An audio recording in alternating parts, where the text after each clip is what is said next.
The heartbeat of English soccer. Fans with undying loyalty and iconic owners with premier-level dreams. Where one season decides who rises and who falls. The EFL on CBS Sports Network and streaming on Paramount+. You can't count on Derek's taunt skills. Oh, Tony, I think it hit the ground. But you can always count on Sundays with the NFL on CBS and Paramount+.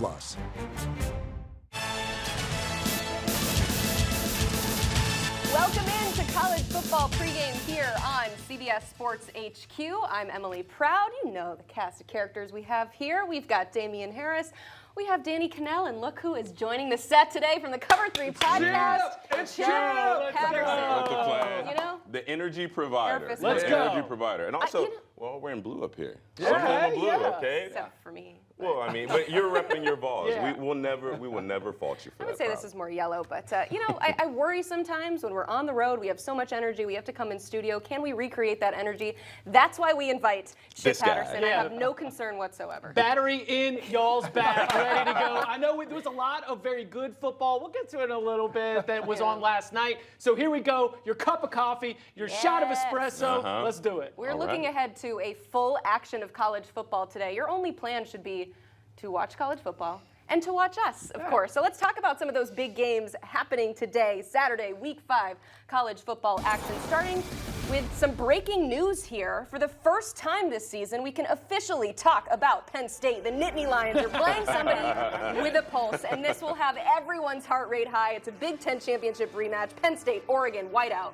Danny, what happened? Emily, I can't wait to see this game because I feel like we haven't seen the best version of Penn State yet. And my question is it because they've been hiding some things, playing things very tight to the vest, and waiting to unleash on the Oregon Ducks? Or is it because they're an average football team? At least with Oregon, I feel like we've seen them at their top peak. 69-3 against Oklahoma State, one of the most impressive wins of the year. But how do they do in this whiteout environment? Home field has played such a huge role in so many games this season. This game is going to be an absolute banger. And in the SEC, Kirby Smart hosting his kryptonite, the Alabama Crimson Tide. They have won 9 of their last 10 meetings with Georgia. Damian, what is it about this game? I don't know. Kirby just can't get past the Tide. And I'll tell you this, Emily, the last time Alabama played football, the Tide was rolling in all 3 phases: offense, defense, special teams. Now, the question is, can they continue the momentum of Ty Simpson, of Ryan Williams? Can they carry it into Athens and keep their playoff hopes alive? Well, the man on the other side of this matchup, and Kirby Smart, I'm sure he will have a plan for it, not just to keep Alabama out of the college football playoffs, but to finally get this omen off of his back that he cannot beat his former team. But is that even the biggest game in the SEC? Well, if you're asking me, yes, absolutely. But that's just me being a homer because we've got another one. We've got the Tigers traveling to Ole Miss, and what a game this is going to be. Listen, we saw from Lane Kiffin himself take the over. This is going to be 2 incredible offenses. LSU, they have not delivered like we expected them to. This is kind of the same conversation we're having about Penn State. We haven't seen them at their best yet, and if we have, that'll be concerning against this Ole Miss team because they have found something in Trinidad Chambliss. This offense is moving much, much better. Ole Miss is going to be a tough team to beat tonight. Yeah, the winner of this game hopes to hard launch a college football campaign. It's big time on CBS, the top team in the country taking on Washington. Points-wise, the Huskies have the number 2 offense, Buckeyes number 1 defense. Something's got to give, Chip. The Ohio State Buckeyes have one of the best teams in college football every single year. But are the Buckeyes the best team in college football? Because when they don't have quarterback right, they're simply just good.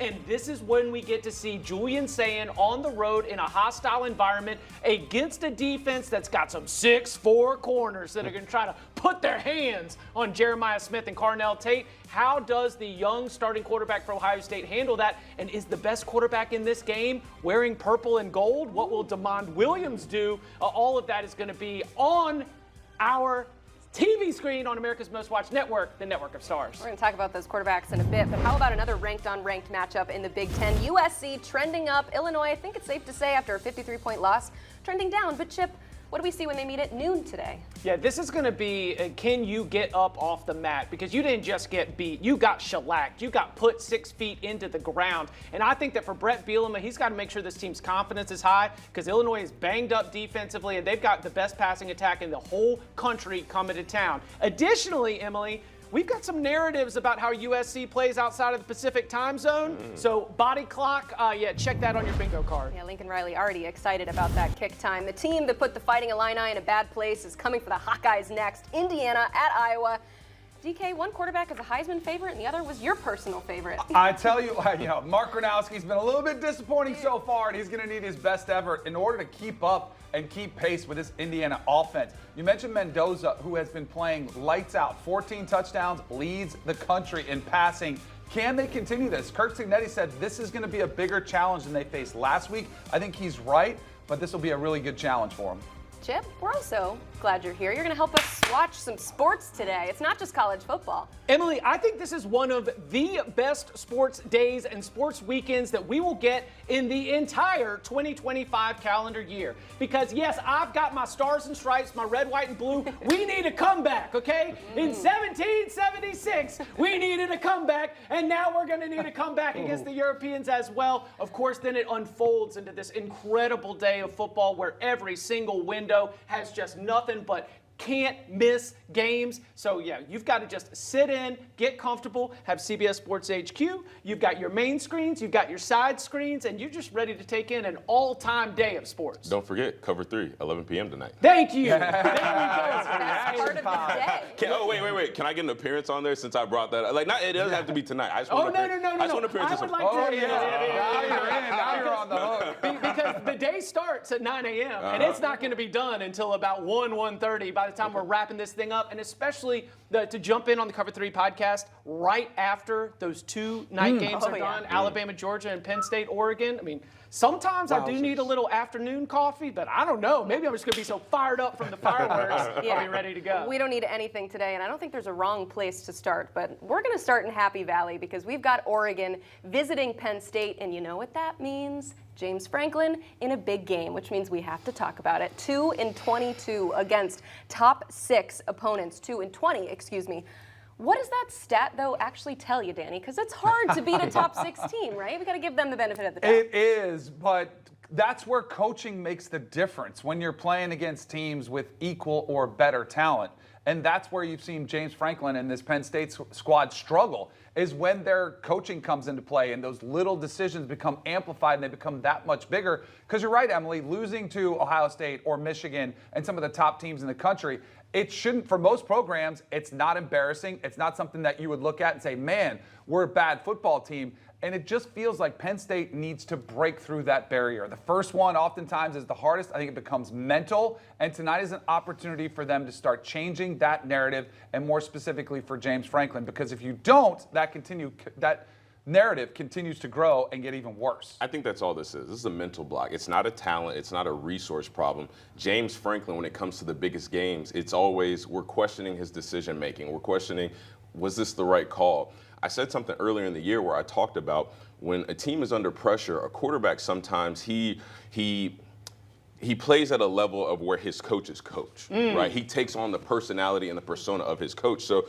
just like we're sitting here talking about in the big games, James Franklin doesn't perform as a coach. Well, let's look at Drew Aller. Notre Dame last year threw an interception to lose them the game. Last year against Oregon in the Big Ten Championship, threw him an interception to lose them the game. So again, I think this is just a confidence thing. And I think once James Franklin eventually gets past that mental block, then his players will start to play with that confidence of like, okay, well, we're a top 6 team. We should be beating these top 6 teams because we have the talent, we have the coaching, we have the resources to be able to be competitive. That's what I can't get by looking at this matchup is there's the James Franklin against top teams, but there's also the way that this Penn State team plays with Drew Aller as a starting quarterback. Because if you go by, these are the scores of the last 5 games against ranked opponents in the regular season. 21-7, 2013, 2012, 24-15, 31-0. Low scoring. So you're saying he's really conservative. They're not taking any chances. They're just trying to win this game low scoring by 1 score. The words "let it rip" seem to not exist for James Franklin and Drew Aller against the toughest opponents on their schedule in the regular season.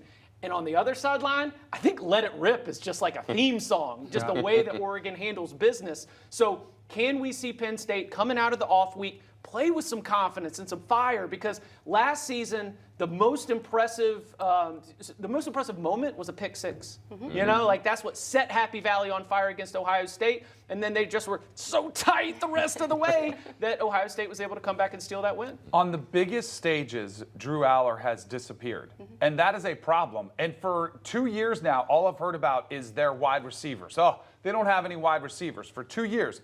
Once again, they went out and got 3 receivers in the portal, and we still haven't seen them. At some point, Drew Aller has to be responsible for the lack of success in the passing game. They went out and got a new offensive coordinator who was supposed to scheme up a lot of these plays, and he did a really good job of that last year. But their biggest weapon was Tyler Warren, who was a unicorn. They don't have Tyler Warren this season. They have to have Drew Aller step up in order for Penn State to win this football game. He cannot be a game manager. He has to be a difference maker tonight for the Nittany Lions.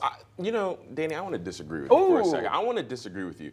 Drew Aller doesn't have to be anything other than a game manager at times. Like you said, they went out and got 3 portal receivers where it's like if you just deliver the ball at the right place, you get positive yards, you stay ahead of the down and distance. What about the running backs? What about Katron Allen? What about Nicholas Singleton? Do I need to mention that last year, Katron Allen went for 124 yards and a touchdown? Nicholas Singleton went for another 100 yards. Combined, they averaged 9 yards a carry. So when I look at this Penn State offense and I think about James Franklin, I think about Drew Aller and all the pressure that's on them, well, what will alleviate that? Handing the football off. So when I talk about you can be a game manager if you're Drew Aller, you've got the backs, you've got the talent on the outside, you've got the defense, you've got Jim Knowles, the best defensive coordinator in all of college football. You talk about an embarrassment of riches. You know who it reminds me of? It reminds me of Josh Allen. You know why? Not saying that Drew Aller has the talent that Josh Allen has, but what does Josh Allen do really, really well? He's managing the games right now. He turns and hands the football off. He's not. He's one of the most electric playmakers in the NFL. When he has to be. But I think this is the difference, and that's what we're talking about. All these games versus ranked opponents. You're playing against the best defenses in the country where maybe you're not able to run the ball successfully. That's where you have to step up and make the plays. And something to keep an eye on, maybe it's not with his arm. Maybe it's with his legs, because when we talked to him, he said he had slimmed down. He wanted to be able to run the football. They haven't shown that at all. In this game, I think that's where Drew Aller could make a difference, is with his legs. You got Danny all worked up. I think he lost. I know.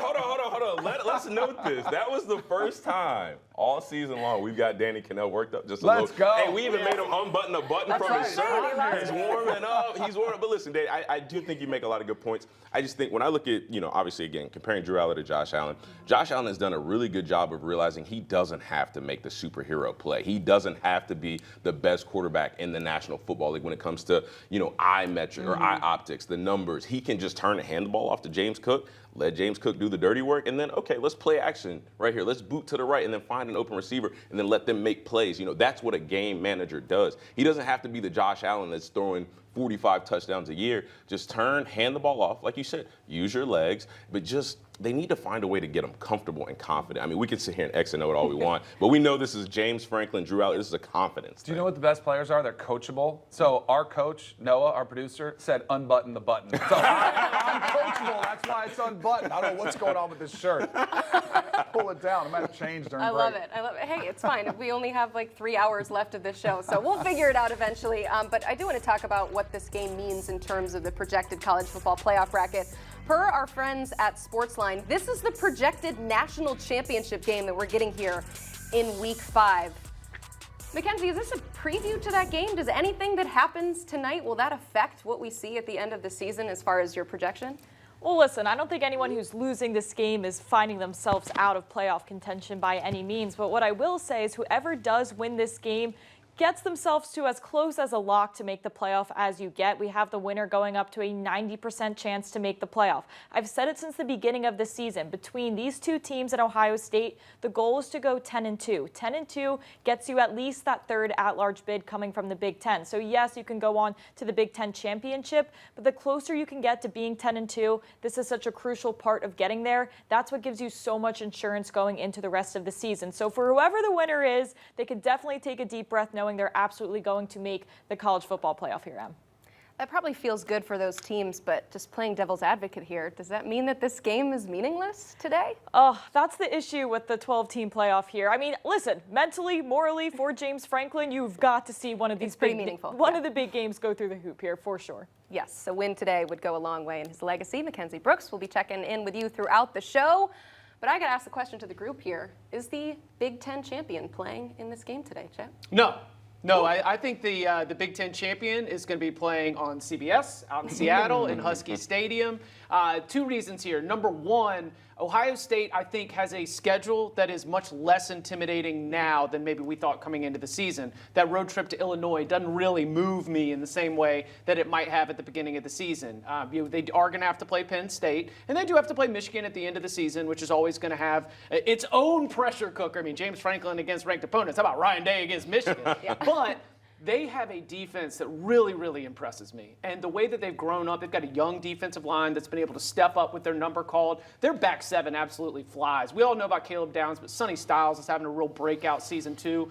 Big corners. I just think that Ryan Day has a team where he's not going to ask them to be superheroes, and they're just going to wind up 11-1, peaking at the right time. They started with that game against Texas, and they didn't bowl you over, but they did enough to win. And so I think they're going to be able to do that all season long. So Chip's picking Ohio State. Who's your pick to win the Big Ten championship? You know, I know my producer our producer knows. He's probably going to be upset with me, but I'm not sure right now. I would lean more towards Oregon. I'm not sure. Just Noah. I don't know, but I'm upset. I need you to pick. I asked Come on, get Okay, off the fine. fence. Make the pick. Oregon, and this is what I predict, right? I think Oregon and Ohio State face off in the Big Ten championship, and then it's a chess battle, right? Yeah. Will Stein, Dante Moore versus, like you said, Sonny Styles, Caleb Downs, Matt Patricia, NFL-style defense. That's going to be a really, really big part of that matchup. And I just think with an NFL-style defense, from my experience, the best thing you can do is play with tempo, and that's what Oregon can do. They, like you said, they love to let it rip. They love to call plays from the line of scrimmage and just, get up fast, see what the defense is doing, see where they're aligned, and then call their plays, because they know defenses, they react to what the offense is doing. So Oregon likes to play fast. I think that would be an advantage for them. So I'm going Oregon back-to-back Big Ten championship. So yours put his graphic up there. He's got the Buckeyes, right? Mm-hmm. Yeah. I think the winner of the Big Ten championship is playing tonight in Happy Valley, and I think it's the home team. I'm being stubborn. I am being stubborn. But here's the thing. I think a lot of it is about the path to the Big Ten championship. If Penn State gets through this game, their only other test is at Ohio State, which they could lose that game and probably would. They are a 3.5-point favorite tonight at home. Then after that, they're going to be not heavy favorites, but probably around a touchdown favorite against everybody else. They have Indiana at home, but of the rest of the Big Ten teams, they don't play Michigan. They don't really have that many tests left. So I think Penn State gets to the Big Ten championship unscathed or relatively easy, and I think they'll end up breaking through. At some point, you've got to change the narrative, and I am putting a lot of faith, and I'm being stubborn with my preseason pick to win the Big Ten, but I think Penn State, it's their year. But it's just this 3, right? There's no wild. Do you think Indiana? No, absolutely. I thought Indiana. I thought USC. I think USC is fun under the radar. So absolutely, I think it could be somebody I like else. it. A lot of different options in the Big Ten. That's what makes the conference so exciting this season. But friends, the time has come. We got to talk about it. Major upset in the ACC last night. What happened to our beloved Noles? We'll talk through it as a family. That's next.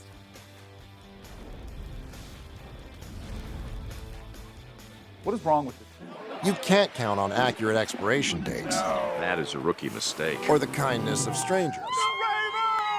But you can always count on Sundays with the NFL on CBS, streaming on Paramount+. In the Champions League, every picture tells a story, and every great story would you believe this? needs an audience. It's a really special moment. The UEFA Champions League, every goal, every game, live on Paramount+. I called this luncheon to squash the rumors and to offer you a warning. The only difference between me and my husband is I'm meaner. She owns the company, but I run it. Situations like this have to come to a head before it resolves itself. So just another day. Just another day, Pop. I'm definitely gonna have to start drinking again. Landman, new season streaming November 16th exclusively on Paramount+. It's so loud in here. Oh man, this is awesome. The power. Oh my goodness, what a performance. They're underway in this massive clash at City On. Superb finish. Oh, that's it. Mix up. Unbelievable strike. And then surely they score that tornado. Watch Serie A all season long, streaming on Paramount Plus. Everything South Park is streaming on Paramount Plus. All right, everyone, listen up. Every character, every story, every season. That sounds like so much fun! Everything South Park, all seasons, new episodes, and more. Now streaming on Paramount Plus. This could be the greatest opportunity in my life, and it comes with danger. Well, I bet ain't nobody seen that coming. Tulsa King, new season, now streaming exclusively on Paramount Plus. Tonight's the night. And it's going to happen again. Has to happen. Surprise, motherfucker. Dexter.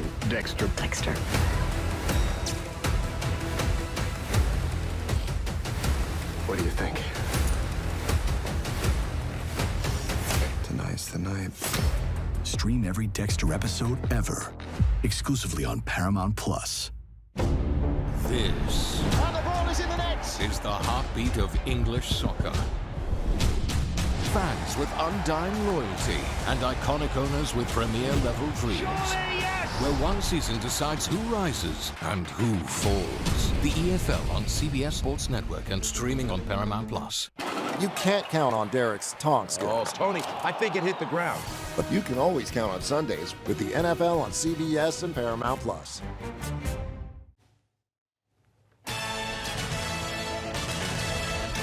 Some teams just can't wait until Saturday. Last night, some Friday night fever. This graphic is a little spooky, as was the Florida State-Virginia game. Here is what happened. This one was absolutely nuts. We got some bonus football, which is nice for some involved.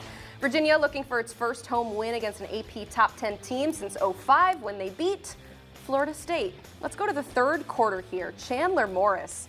He's going to get the rock, fake the handoff, rushing it in for his second rushing touchdown of the game, and the Cavs are up 28-21. Just under a minute left here. FSU and the Wildcat formation, they liked that last night, and they tie it up at 28 apiece. But Danny, what went wrong after this? Oh, man, this game Chandler was Morris. so hard to watch. Yeah, rushing quarterbacks are the neutralizer, and he was phenomenal. This throw was absolutely spectacular. Beautiful. Florida State's defense is what disappointed me last night. The offense put up over 500 yards, could not get the stops when they needed them most. Yeah, but Tommy Castellanos, though, 2 minutes left to go, looking to lead Florida State down the field, 1st and 10, plenty of time in the pocket, finding LaWayne McCoy for 34 yards, and FSU is in business.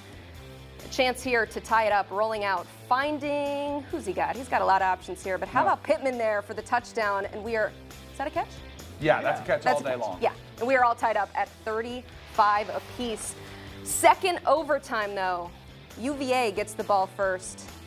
Chandler Morris, like you said, with his legs, Danny, just could not stop him. He was awesome. He played inspired, put the team on his back when they needed him most. He was the reason Virginia won the game. Your tone right now. I am. He is the reason Very they somber. won the game right now, Look at and that that is the reason. Whew. How about that? Still fighting back in this one, finding Robinson, holding on for the touchdown, though. Here we got Deuce Robinson touchdown. Here we go. This is tough. Bam. Oh. What happened here? Why was the other one all pixelated? Deuce This Robinson one's could like not hold on to high it. definition. Where Yeah, you we need can to make see sure exactly. we see what happened here. I would love to sit here and pound the table and say the ref screwed it up. I think it was the right call. That was originally called a touchdown, but it was overruled here. So last chance effort here. Thomas Castellanos throws it up in the air. It's picked, and oh my God, they didn't even wait for a second. The fans were on the field immediately, and how about that? What a tough result for the Florida State Seminoles, but what an exciting game for Virginia. But with present company, we have to talk about what happened in this game. You mentioned the tackling. Did it just come down to defense? What lost in this football game? I think the defense and I think the start of the game. Florida State didn't really have that sense of urgency. A turnover here in the first half, and all of a sudden you look up, it's 14-0. Then they came back. I mean, I'd give the offense a ton of credit. Tommy Castellanos brought the team back. They were up 21-14. There was a very consequential touchdown right before halftime to tie it up. They just did not have that sense of urgency early in the game. And when you give a team, an underdog who's playing at home, that type of energy, that type of belief that we can pull this off, man, I really do think this is a tip your cap to Virginia. And Florida State's defense will get some deserved criticism. They got pushed around up front many times, But I do think this was a really good. I think Virginia is the most improved team in the ACC, and I think Tony Elliott and his team deserve a ton of credit. It was a pressure season for Tony Elliott. Yeah. He was backed into a corner. In the previous 2 off seasons, they took 13 transfers combined. More than 30 transfers on this team. Chandler Morris, of course, the most impactful in this win. This was a head coach who said, okay, we are going to do everything we can. We are going to spend everything we can. We're going to get the most talented players. And it's at quarterback, it's at wide receiver, it's at all the positions that made an impact last night. And after not even having a win against a single ranked team until last season, now Tony Elliott has a big top 10 win. Scott Stadium storming the field. He even got, you got to think about which end zone that you pick. He had Florida State going into the end zone that had the full hill of students. So, of course, there's the safety issue of the field storming, but there's the sound issue because the offensive line on that 4th down, a little bit slow getting out of their blocks. You know, Virginia putting the pressure on Tommy Castellanos. It just a good moment for a coach who I wasn't sure was going to be the head coach of that program for 2026. Now it looks like he's got things going in the right direction. That could have had an impact, too, on Deuce Robinson in the end zone, too. I got to cut in because obviously we're so excited that Chip is here. But we want to make sure that the audience realizes that it's not because Bryant McFadden just couldn't come in today because he was so upset and distraught after that loss. He is actually in Ireland right now. And he wanted to come in and say something about his Knowles. B-Mac, you have the floor. What did you think about that? Hold on, B-Mac, because I did not get an opportunity to say anything. First of all, good morning, Bryant McFadden. How are you doing this morning? Well, good morning to you, Damien. And out here in Ireland, it's not good morning. I think it's like 3 o'clock or something like that. We're in the afternoon times, but it's always good to see you, my friend, and good to see everyone else as well. It's good to see you too. And I just want to ask a question because I heard a very wise man once say, praise is like perfume. You can sniff it, but you can't drink it because it's dangerous. Did it look like last night Florida State drank the perfume? I'm not going to say they drunk the perfume, but clearly they were feeling good. You know, Danny came out with some key points in terms of how lackadaisical Florida State was. And when you're playing on the road in that type of environment for Virginia, that was like their national championship. That was like the ACC championship game. And they attacked that game as such in terms of how they played the game and their fans. So when you come out sleeping at the wheel lackadaisical, you give them added ammunition. They built confidence and they felt like they can fight. And then when Florida State got back into the ball game, by that time Virginia's like, no, we can run with these boys. We can play with these boys. And that made it a 4-quarter ball game. When you play on the road, you guys know this. In those type of environments, it's imperative to start fast. You know, Mike Thomas should tell us all the time, don't play around, take them in deep water and drown them right now. Right now. And I said like last week, you know, this was the most important game I felt like on Florida State's schedule, regardless of what happens against Alabama. Don't play with your food. Come out and take care of business. They didn't take care of business. They played around their food, made it a 4-quarter ball game, and Chandler Morris and his teammates found a way to win a ball game. And that was a huge signature win. You guys talked about Tony Elliott. I mean, a huge signature win for him in a much-needed opportunity. B-Mac, we were kind of having a debate here. Should they have gone for 2 at the end of regulation there? Yes. I was watching that game like it was almost 4 a.m. my time, and I stayed up. That's how much I love Florida State. And when we scored, I watched the game from my phone. I said, listen, we got to go for 2 here. I don't trust the defense. If they were not able to get the significant stops for 4 quarters, what makes you think they're going to get a stop in the overtime period? And I felt like that was an opportunity based on how they scored that touchdown with Tommy. Let's keep them on their heels. Let's go for 2 and get back to Tallahassee with a dub. All right, B-Mac, sorry about the loss, but good luck to your Steelers on Sunday in Ireland. We appreciate B-Mac joining us here. You can sniff it, but you can't drink it. I know. I will say he did call that. He had a tweet earlier this season saying that this game was one that they had their eyes on. All right, so we already talked about Florida State falling to Virginia, a massive, massive win, though, for the Hoos. How about Arizona State, though? It took a field goal at the end of regulation for them to top TCU. We kind of ruled them out after that loss to Mississippi State, but they are back in business. But we've got more action to talk about here on this college football Saturday. What is at stake when LSU and Ole Miss square off in the 114th Magnolia Bowl? I'm not talking about relationships, I'm talking numbers. Playoff. Mackenzie Brooks is here with all that next. You can't count on accurate expiration dates. That is a rookie mistake. Or the kindness of strangers. But you can't always count on Sundays with the NFL on CBS, streaming on Paramount Plus. In the Champions League, every picture tells a story, and every great story would you believe this? needs an audience. It's a really special moment. The UEFA Champions League, every goal, every game, live on Paramount Plus. I called this luncheon to squash the rumors and to offer you a warning.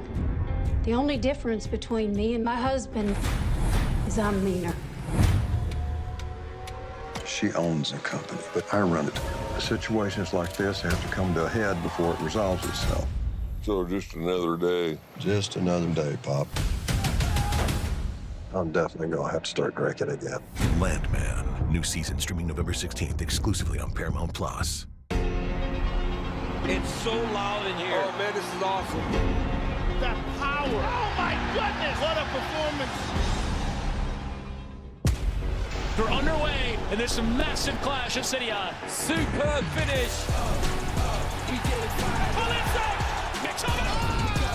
Unbelievable strike. And then surely they score that tornado. Watch Serie A all season long, streaming on Paramount Plus.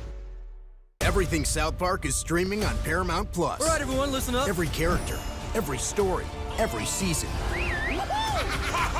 That sounds like so much fun. Everything South Park, all seasons, new episodes, and more. Now streaming on Paramount Plus. This could be the greatest opportunity in my life, and it comes with danger. Well, I bet ain't nobody seen that coming. Tulsa King, new season, now streaming exclusively on Paramount Plus. Tonight's the night. And it's going to happen again. Has to happen. Surprise, motherfucker. Dexter.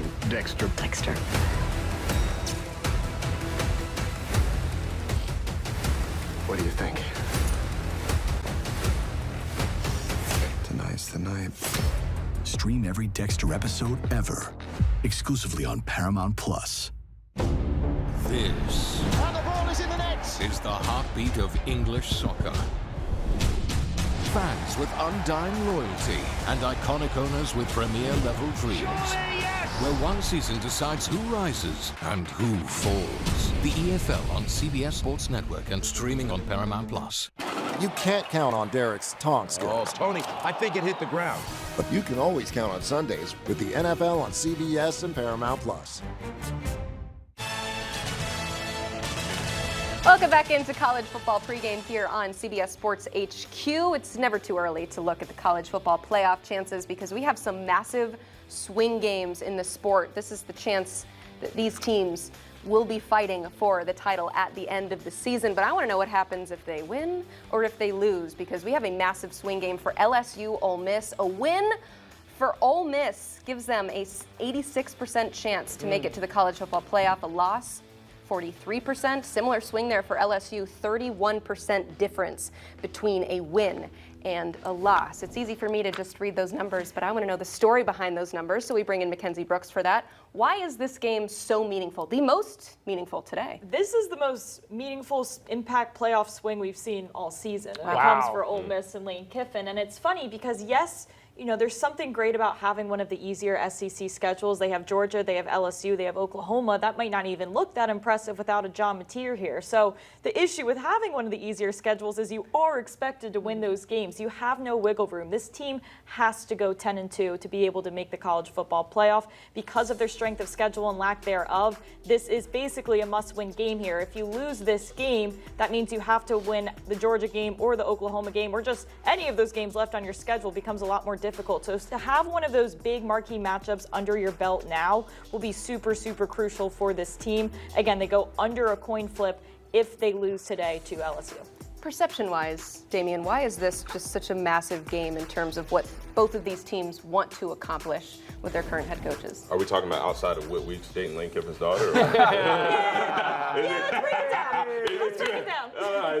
Is it too early in the show to bring that up? We want to put the linebackers in compromising positions. Exactly. We want to make them have them make tough decisions. Listen, as if Lane Kiffin needed any more motivation to go out and score points, right? And I think what's most important about this recipe is the fact that they have found something in Trinidad Chambliss. I mean, this offense looks much improved with him behind center as opposed to Austin Simmons. So we talk a lot about coaches who haven't necessarily reached their potential yet, who haven't had that signature win. Well, I can't remember the last time that Lane Kiffin went and beat a really, really good football team at home, and it was like, wow, this is an eye-opening win for Lane Kiffin. Ole Miss they're where they're supposed to be. So there's a lot outside of just playoff implications. I mean, you look at this LSU team, they're bruised, they're battered. They don't necessarily look the part of a number 4 team in the country. So there's a lot of opportunity, yes, obviously with the college football playoffs on the line, but just to cement yourself as, you know, one of the top coaches in college football, becoming a program at Ole Miss that, you know, contends for SEC championships and, you know, makes their way to the college football playoffs. And Trinidad Chambliss is expected to get the start today over Austin Simmons, who was injured but was not on the injury report this week. So it's straight up just about play. Why is that the right choice? I think it's easy for Lane Kiffin. He has really infused some life in this one. I think maturity comes into play. He's 23, Austin Simmons is 19, and you roll with a hot hand. And Austin Simmons isn't your typical established starter that's out there that has started multiple years. He's only started a few games, and in those games, he's had 4 interceptions so far this season. So I think this is easy for Lane Kiffin. I think you run the risk of losing the locker room if you would have gone back to Austin Simmons, and you let it play out. It's still early enough. I think that's why he's been so vague about Austin Simmons being ready, because if the moment is too big for Trinidad Chambliss, if it was more of a flash in the pan against lighter competition, then you can go back to Austin Simmons, and I think you let it play out. So as much has been made about this quarterback controversy, I think this is a really easy decision for Lane Kiffin to roll with the hot hand. It's very easy. I mean, when you look at the numbers, Trinidad Chambliss is completing 10% more throws. He's pushing the ball down further, and what is he not doing? He's turning the football over. So if I'm Lane Kiffin, being an offensive genius that I am, this is a match made in heaven. I've got an explosive quarterback that can push the ball down the field, but I also don't have to worry about him turning the football over and making ill-advised throws and putting the ball in harm's way. That is an offensive coordinator, somebody like Lane Kiffin. That's a dream right there. Having a quarterback that can be explosive and he knows and has confidence he will take care of the football. Trinidad Chambliss, when he won a national championship at Ferris State, the hotels he was staying in on that playoff run were not like the hotels that you stay in a college football playoff run. I mean, this is a journeyman, and not to make this all about Florida State's loss, but Chandler Morris has been on a path. He has had to grow up. He has had to really find himself, and Austin Simmons was a Major League Baseball draft pick. You know, he's very much a blue chip with a capital B and a capital C. And so maybe you do have something with the maturity angle here. And if I'm Lane Kiffin, I would very much be worried about the message it would send to the team if I'm going with the recruiting stars over the play I'm seeing on the field. Yeah, there is a 4-year age gap between these two quarterbacks. I know that Austin Simmons has graduated from college already, but he did that at That's age. an incredible academic knowledge. That is unreal. Speaking of Trinidad Chambliss, I need to bring in Cooper Patagna here because, Coop, we talked about this guy back on our Portal Palooza show in April. You were very early on about him. What is it about his skill set that had you excited for him joining this Lane Kiffin offense?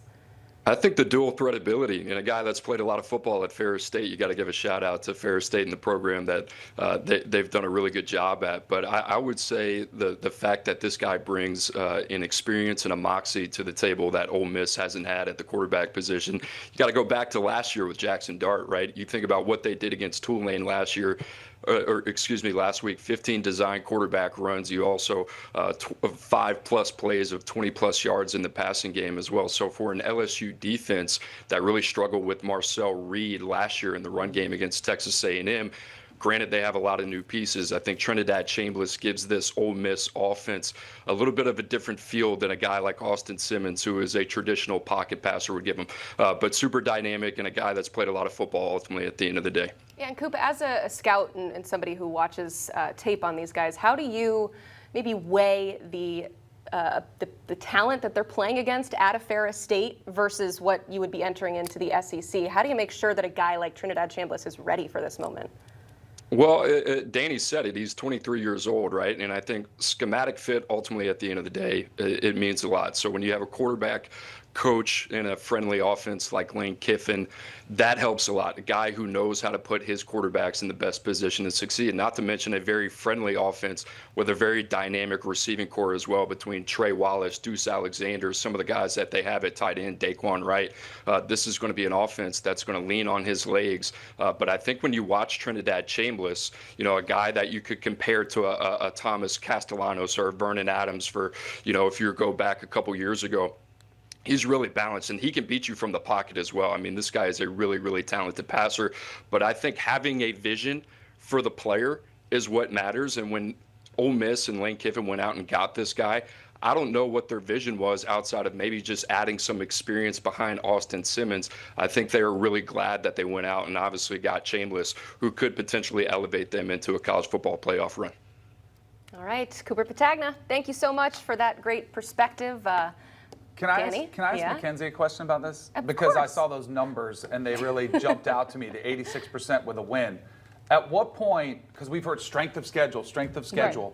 Ole Miss, their schedule is incredibly easy. Right. If they're 10-2 and they have those 2 road losses to Oklahoma and Georgia, are they definitely in? Because we've heard such a point of emphasis.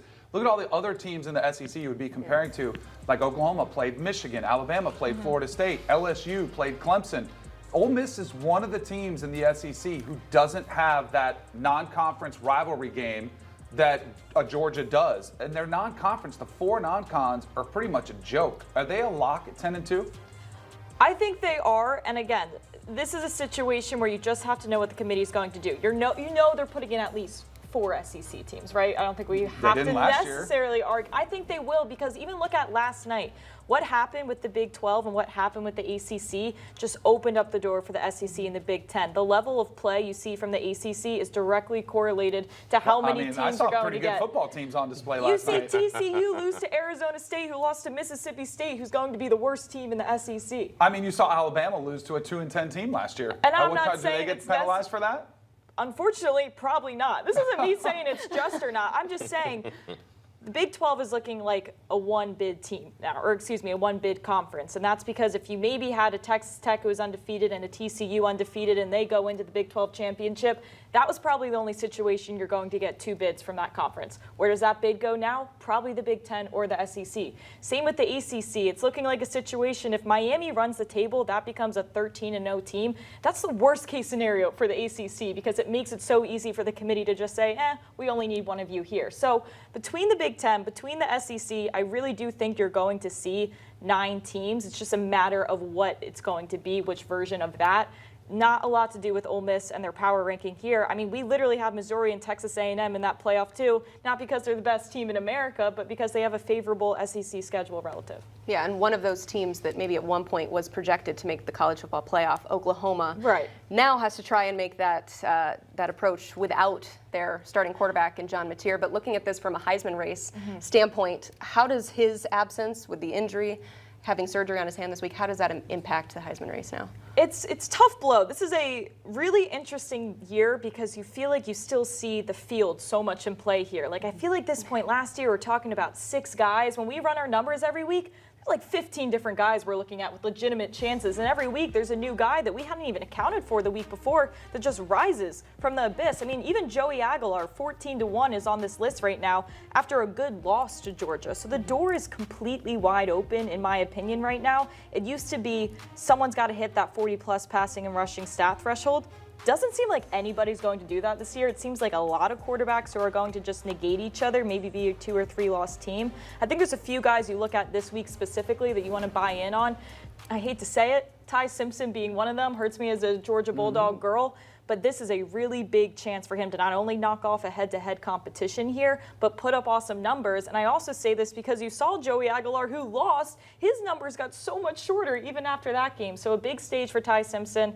Recency bias absolutely plays a part in the Heisman race. You saw it with Jaden Daniels. He took an early loss. No one seemed to care by the time New York came around. So Ty Simpson's in play. And then Damon Williams, I think another guy that's absolutely in play here. I'd buy in on him as well. If he pulls off the upset, he absolutely would vault to the top. Ty Simpson, I think, is very much in play. Unfortunately for John Mateer, You just can't miss 3 games of the season, which Right. it does look like he's going to miss. If somehow miraculously he comes back for the Red River game, rivalry game, massive stage, and plays great, I think he would play in, but ultimately you can't miss as much time. And it stinks because he's a great football player.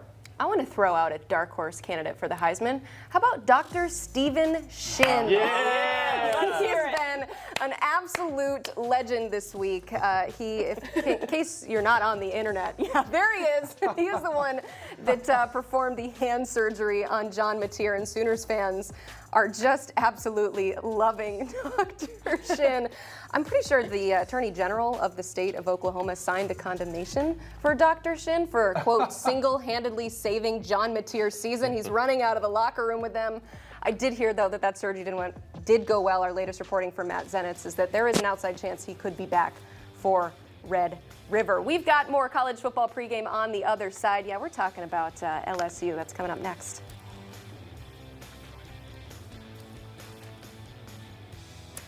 And we know your other screen this morning is probably on the Ryder Cup, so we'll let you know what's happening with Team USA on day 2 of those foursomes. Stick with us here on HQ. You can't count on accurate expiration dates. That is a rookie mistake. Or the kindness of strangers. But you can always count on Sundays with the NFL on CBS, streaming on Paramount Plus.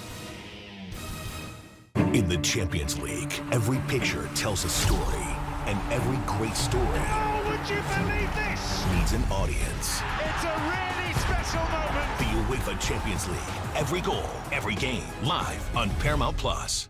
I called this luncheon to squash the rumors and to offer you a warning. The only difference between me and my husband is I'm meaner.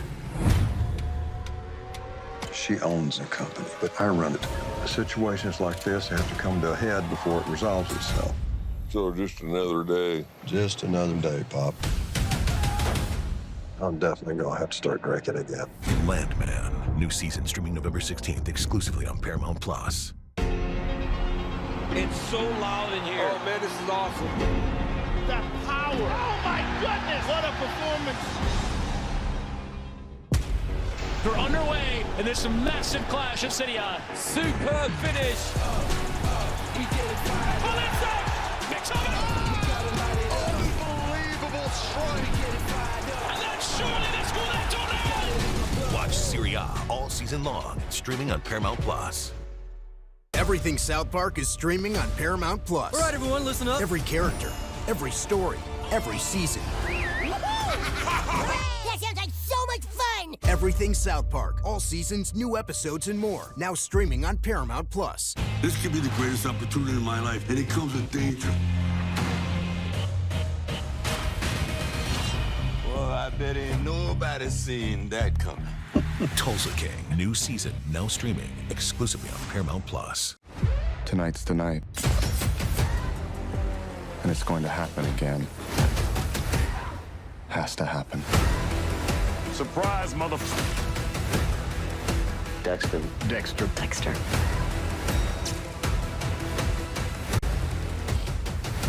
What do you think?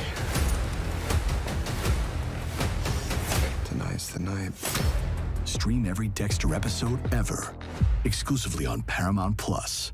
This And the ball is in the net. is the heartbeat of English soccer. Fans with undying loyalty and iconic owners with premier-level dreams. Where one season decides who rises and who falls. The EFL on CBS Sports Network and streaming on Paramount Plus. You can't count on Derek's taunt skills. Oh, Tony, I think it hit the ground. But you can always count on Sundays with the NFL on CBS and Paramount Plus. Back here on HQ, let's give you the updated injury report across college football. We start in the Big Ten with top-ranked Ohio State visiting Washington this afternoon on CBS. It's a big test for the Huskies against the Buckeyes group of talented wide receivers, and ESPN reports that cornerback Sicario Davis is doubtful to play today. They've already ruled out linebacker Tariq Alukta with an ankle injury. Moving to the SEC, where LSU leading rusher Caden Durham is officially listed as questionable to play with an ankle injury. Despite that designation, ESPN reports that it's doubtful that Durham suits up today against the Rebels. If Durham can't go, it will be Harlem Berry and Juwan Johnson carrying the ball today for Ole Miss. While at Alabama, they will have running back Jam Miller and defensive lineman Tim Keenan in the lineup today for the first time this season. Miller is coming back from a collarbone injury suffered in a preseason scrimmage. As for Keenan, he had tightrope surgery on his ankle a month ago after being named a preseason All-American. Taking a look at some other injuries to keep an eye on today. USC wideout Jacoby Lane is questionable for their showdown with Illinois. The Illini have already ruled out their star cornerback Xavier Scott for that one. And some good news for Tennessee. It looks like freshman offensive lineman David Sanders is set to make his college debut today against Mississippi State. Sanders was the number 11 overall player in last year's class, but has been battling through a shoulder injury. This just in out of the Ryder Cup, where the United States is struggling once again in the second day of action at Bethpage Black. Europe is ahead by 3 points as foursomes roll on in New York, leading 5.5 to 2.5. They're ahead in 3 of the 4 matches in the morning session. The Europeans are going for their first win on U.S. soil since the 2012 Ryder Cup in Illinois. We'll have you covered with all the latest on Long Island right here on CBS Sports HQ. Your team may not win today, but your bets still can. Mackenzie and Mikey give us their best bets this week, and Mikey got some insider info straight from the source. Maybe he'll share it with the class.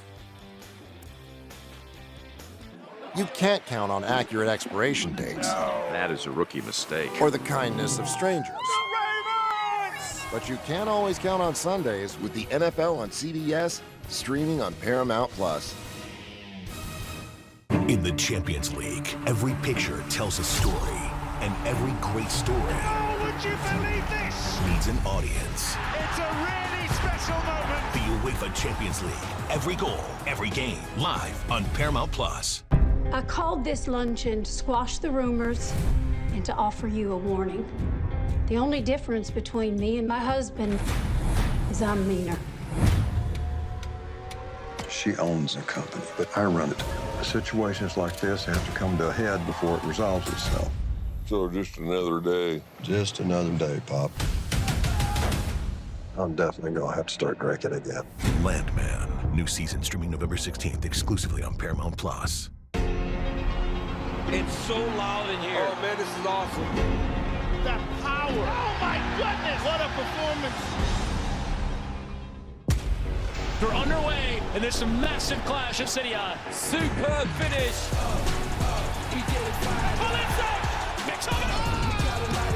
Unbelievable strike. And then surely they score that tornado. Watch Serie A all season long, streaming on Paramount Plus. Everything South Park is streaming on Paramount Plus. All right, everyone, listen up. Every character, every story, every season. That sounds like so much fun. Everything South Park, all seasons, new episodes, and more. Now streaming on Paramount Plus. This could be the greatest opportunity in my life, and it comes with danger. Well, I bet ain't nobody seen that coming. Tulsa King, new season, now streaming exclusively on Paramount Plus. Tonight's the night. And it's going to happen again. Has to happen. Surprise, motherfucker. Dexter.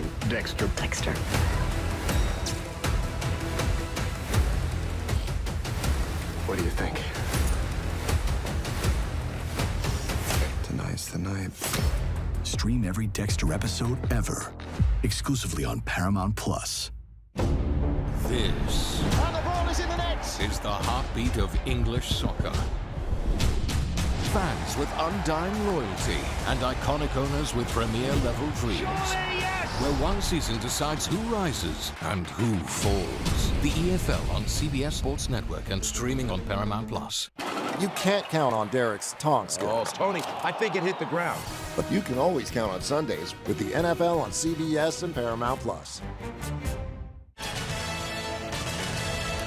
So earlier this season, Lane Kiffin was apologizing to the bettors, but this week he gave them some advice. Take the over. There's obviously some context needed here. Our Mikey Over's posting about Landry Kiffin, Lane's daughter, who hard-launched her relationship with LSU linebacker Whit Weeks. He said the announcement reeks of one thing, the over, and Lane Kiffin agreed. Mikey, what did you think when you saw that this week? You know, in my brain, if an SEC coach tells you to take the over, I feel like there's only one button I can click in that game. I just cannot believe that actually happened, and it feels slightly illegal, but I've always had this lingering feeling that Lane Kiffin knows his spreads and the team totals. Like, I've been an Ole Miss team total girl far before this weekend. This just confirms everything I've always felt about. Did you feel like that was fake when you first saw it? Yeah, for sure. I was like, this cannot be real. There's just no way. And then I crowned it the over of destiny. So just know this game, no shot it goes over now. There's just 0% chance this game goes over now. Okay, but you have to be taking the over, right? Yeah, in every way. I took the Ole Miss team total over. I think that's like literally the bet of the weekend. I took the full game over. Like, you just got to sit there and go, yes, coach, right away, coach. I'm on the over, coach. So that will be your first official play of the day. Yeah, it's got to be. All right. I think it should be everyone's. It should be. That's probably the biggest storyline of the weekend. Let me take you to the second biggest storyline of the weekend. North Texas, South Alabama. Oh, that is the second. Naturally. That's right where my brain went. My best bet, one of my best bets, is taking the over in this game. Over 61.5. Until North Texas tells me otherwise, they have literally combined for 100 points the past 2 weeks. I will continue to take overs in these games. While South Alabama isn't necessarily an over machine on the road, I'm willing to take the side with the 10-4 record since last season to the over we are seeing from this North Texas team. It's just points. It's all it is with this team. Maybe not be the prettiest matchup of the day, but when you get points, I think that's pretty, Mikey. It does reek. That game also reeks. There's a lot of games that are just reeking of points. All right, let's wheel it back in. Yes, please. Let's go a little bit of an SEC situation here. Didn't want to peek, but I saw you're siding with the enemy. So here's what I did. I just wanted to genuinely do you a favor. I really want you to enjoy your Saturday. I want you to be sitting there watching Georgia go, wow, this was the easiest win we've ever had in a really long time. So I'm just going to do you a favor, and I'm going to take Alabama plus 3.5. And this is just a doing Ken's a favor on a Saturday type of bet. I respect that. You know, but some part of me is scared because I feel like you're due to hit a bet, which makes me really, really upset that you are taking Alabama. I've been due for about 4 years. So I don't know if this Saturday is going to be the Saturday that we finally come through, but I'm happy to hear that coming from you. All right, so you take LSU Ole Miss over. Yeah, got him. Bama plus the 3.5. Got him. Okay. I'm going to do you a favor. Oh. Ole Miss money line.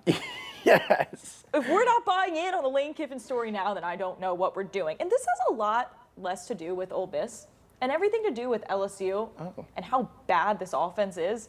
You beat up on Clemson, not that cool. You beat up on Florida, also not that cool. You're looking at 1-3 teams. Like, you also don't even stat pad against La Tech. They were 3 touchdowns under their team total for that week.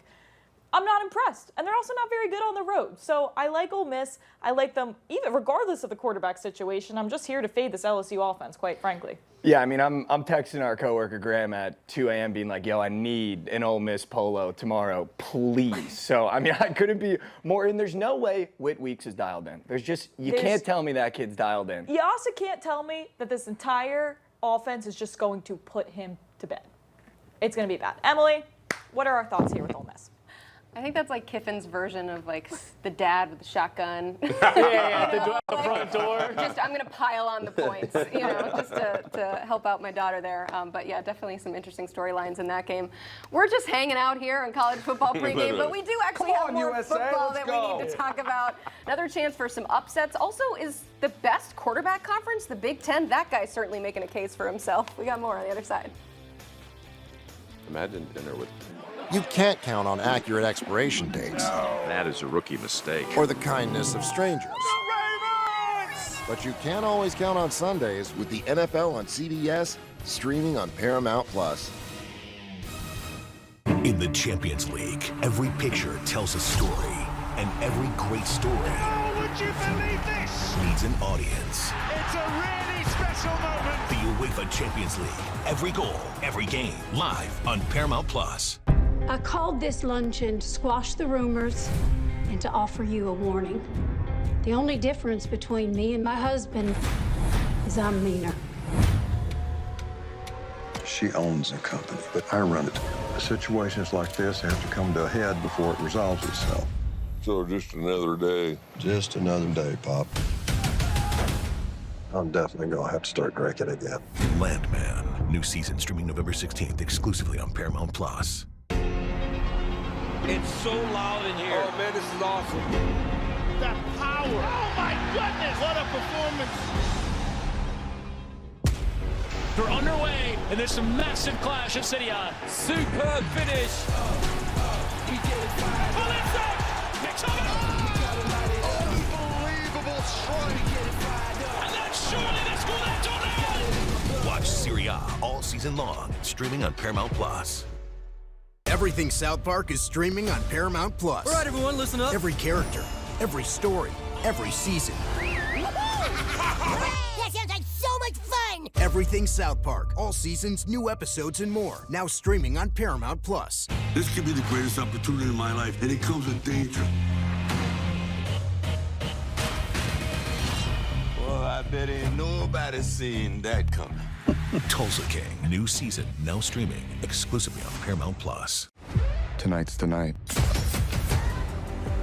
And it's going to happen. Has to happen. Surprise, motherfucker. Dexter.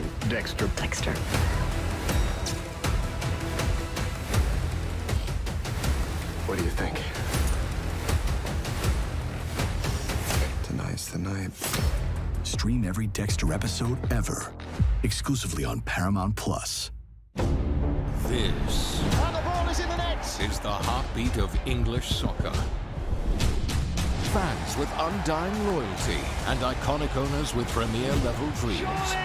Where one season decides who rises and who falls. The EFL on CBS Sports Network and streaming on Paramount Plus. You can't count on Derek's tongue skills. Oh, Tony, I think it hit the ground. But you can always count on Sundays with the NFL on CBS and Paramount Plus. College football pregame rolls on, and need we remind you about what happened last night? Just a reminder, because upsets are part of the sport, and they are coming for some other teams today. It won't just be Virginia taking down number 8 Florida State in 2 overtimes. There will be more, maybe some more field stormings. I certainly hope so. So let's put some teams on upset alert, because we saw what the making of an upset looked like last night. Chip Patterson, who else is on alert today? Oh, Emily Proud, it brings me no joy to reveal this to you, but I am putting your Tennessee Volunteers on upset alert. Good. Just put it out in the air. I think that this Mississippi State team showed us in the win against Arizona State, they are not going to be the doormat. They might not finish at the top of the SEC standings, but they are not going to be a team that the other SEC teams can take lightly, that they can take with a less seriousness in terms of the way they do business. Obviously, the fan base is going to be enthused because they already got that big upset win, and Blake Shapen just looks like he's been dialed in since the start of the season. I just wonder if Tennessee, against UAB, saw the defense continue to give up some points against the Blazers, against a Mississippi State team that can score. I think that could be shootout, coin flip, more coin flip than necessarily the odds suggest. Yeah, first road trip, too, for Joey Aguilar. It's loud there in Mississippi State as well, those Cowboys. I was going to say, do we get a response from the resident Tennessee Ball? Do we get a response to that? No, I accept your great analysis. Yes. You get a lock agreement over here. I mean, we were on the same one in this one in our money line sprinkles on cover 3. But you know what? I'm glad that it's out there, so it's not something that catches anybody by surprise. And although we did say all week long we kept calling this Florida State game a trap game. It's not a trap game if you call it a trap game, and then it's all of a sudden it's a trap game. It was pretty trappy. They got trapped. How about Damian? Who was your upset pick for today? Ooh, Kansas State. I mean, first and foremost, what is going on with Avery Johnson? What is going on with this Kansas State offense? I mean, we've been waiting for years for Avery Johnson to step on the scene and emerge as one of the premier quarterbacks in college football. I mean, he throws the ball. He's a dual threat ability. So he's one of those guys, when you talk about the transition of prototypical quarterbacks, you look at Avery Johnson and say, well, this should be the guy. It just simply has not panned out. Is that coaching? Is that playing? That's a whole different discussion. But they have UCF coming into town, who has been hot. hot. I mean, we saw what they did to North Carolina, the Fighting Bill Belichick Tar Heels. Listen, they are rolling. They're on the same trajectory as USF that we were talking about earlier in the season. The little brother teams in the state of Florida, they're starting to rise to the occasion. They're starting to get some of those players, whether it's NIL, transfer portal, from Miami, from Florida, from Gainesville, places like that. So they're getting the talent on their roster, and I think whenever you watch them play, offensively, defensively, they do a lot of things well. I think they go to Kansas State. I think they upset them. It's the Big 12, too. I mean, that last the year's parity, worst oh my predicted goodness. team finished first. UCF, everyone thought they were going to be one of the worst teams. They've been off to a phenomenal start. And if Kansas State doesn't get it done now, they had an off week, right? You know, we've seen the loser from Ireland come back, and they have trouble adjusting, but if they can't get it done after the off week, they're done. I mean, we know that they are not going to be a Big 12 title contender like we projected in the preseason, but this is a team that might check out. I am very, very concerned about the state of that Wildcats football program. This is a big game for Kansas State as a whole, but for Chris Klieman. I agree. As far as job security, I know we sit up here and talk about hot seats, but if they lose this game, again, with a week off, being the favorite in this game, it might be the same story we're talking about with all these other coaches. Well, yeah, what's happening around the Big 12, too. You're seeing some powers emerge, like Texas Tech, Arizona State, of course, making a statement last night. Who are you putting on upset alert, Danny? There is a team out there that has won 22 straight games at home. It is the Washington Huskies. I'm putting Ohio State on upset alert. I think there's been a couple of themes or trends to see this season.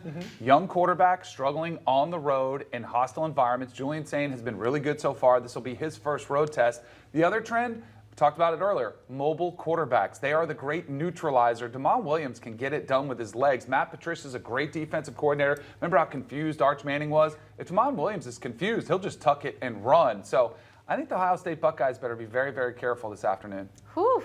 Okay, I was already excited about that game on CBS, but now I'm even more excited. And we get to see some great quarterbacks, not just in that game, but in the Big Ten in general. The highest pass efficiency ratings in FBS. The top 5, all Big Ten quarterbacks. This was kind of going into the conference this year. We weren't sure what we were getting from some of these transfers, these young guys making some big statements. But in that aforementioned game, Julian Sain versus Damon Williams. Who are you taking in that one, Chip? In this game, I will just take... between those two quarterbacks. Yeah, between these two quarterbacks. I'm going with Damon Williams. Going back and looking at the different ways that he can make plays off schedule. And he's got something that, while Julian Sain has Jeremiah Smith, I don't know if we've seen that connection as dialed in as Denzel Boston and Damon Williams, because those two are just totally simpatico. They know where each other are going to be. He knows exactly where to place that ball for Boston, who's a very big receiver with a big wingspan. And so I just think that in this particular matchup, if I'm just going with the quarterbacks, I'll give the edge to Damon Williams. I'm going to agree with Chip. And what sticks out to me, and I never played quarterback, I've never coached quarterback, so the best metric I can look at to evaluate quarterbacks is turning the ball over versus keeping the ball with your offense. Desmond, he does not turn the football over. So, Chip, to your point, you can do a lot of things well with the football. You can throw the ball all over the yard. You can use your legs to extend plays. But if you turn the ball over and you put it at harm's way, you're not as good of a football team as you could be. And I think the reason why we're seeing so much success from this Washington team is not only is he dynamic as a quarterback, as a runner, but he's good and efficient with taking care of the football. And great quarterbacks, great football teams know if every position on offense ends with a kick, a punt, a field goal, an extra point, you'll be all right, and that's what Washington is doing right now. And you talked to Damon Williams at Big Ten Media Days, right? What's we he did, like? yeah. He's quiet, kind of unassuming. He's very short. That was a thing that kind of blew away to me. But he's kind of in a Kyler Murray type of size that he can play. Even the highlights we showed there, if nothing's there, tucks it and runs it. Jed Fish has his guy. There's no question about that. I mean, he's got track speed. He was actually a track star. And Jed Fish first got him on campus when he was at Arizona and when Damon Williams was, I think, a sophomore is what he told us. And he knew that he was raw. He knew that some of the passing ability needed to be coached up. But Jed Fish, while he has not been a head coach for a big profile, he's been an assistant in the NFL. He's been an assistant at Power Conference. He has been working Damon Williams to this point, even giving him some reps last year behind Will Rogers. This is the breakthrough moment for Williams. He has the breakthrough moment stage today, too, at 3:30 on CBS. Who is the best quarterback in the Big Ten right now? So many options. Well, as I sit here and I look at my rundown, and last night I was up until about 1 a.m. and I was going back and forth. Dante Moore, Mendoza, Dante Moore, Mendoza. I'm going to give the nod to Dante Moore, and I'm going to give it for one reason. As we start to see, and I just mentioned this, we're seeing a transition of what the prototypical college football or just quarterback position looks like as a whole. It's mobility. That's what it's about. Like you said, if there's nothing down the field, you tuck the ball, you run, you keep the ball out of harm's way. Dante Moore does that masterfully. He never looks uncomfortable. Whenever the pocket breaks down, he has to extend and keep his eyes downfield to look forward to receivers to uncover themselves. He does it, and he looks smooth. Like, he looks like he's unbothered. He almost looks like what Nico Iamaleava looked like at the beginning of his tenure in Tennessee, where we're talking about, man, this guy's so smooth. He's Joe Cool out there. Like, he looks like he's not even breaking a sweat. Well, this is a better version of that we're seeing with Dante Moore, this Oregon offense. And then you think about the weapons that he has at his disposal. I mean, that'll make any quarterback look good. Yeah, we all have our biases, and one of my biases is what I see. And nothing moves me more than growth. And we saw Dante Moore thrown into the absolute fire as a true freshman back at UCLA. And he did look a little overwhelmed, not ready for that moment. You could see some of the tools, you could see some of the talent. But now to be able to see him, I think he benefited so much sitting behind Dylan Gabriel in Will Stein's offense, because he is totally in command. And this offense, whether it is DeCorian Moore or Kenyon Sadiq, the very good tight end, there's so many different ways that he can pick a defense apart, and he is doing it. He's going through his progressions. And when you add in sort of the physical tools that have been there since he was at UCLA, I'm going to go with Dante Moore. I just want to remind you, too, that Dante Moore was the number 3 quarterback in that 2023 class, behind Arch Manning, behind the aforementioned Nico Iamaleava, and seems to be outplaying both of those guys. Let's ask our QB who his favorite QB is. I do want to just, and this is a really tough decision. I think it's great for the Big Ten. You know, the SEC had a lot of guys who were hyped up, and they've fallen short of expectations for the most part. Even like Bryce Underwood has delivered, Dylan Raiola has delivered early statistically, maybe not in the win column, but there is a lot of solid QB play in the Big Ten so far.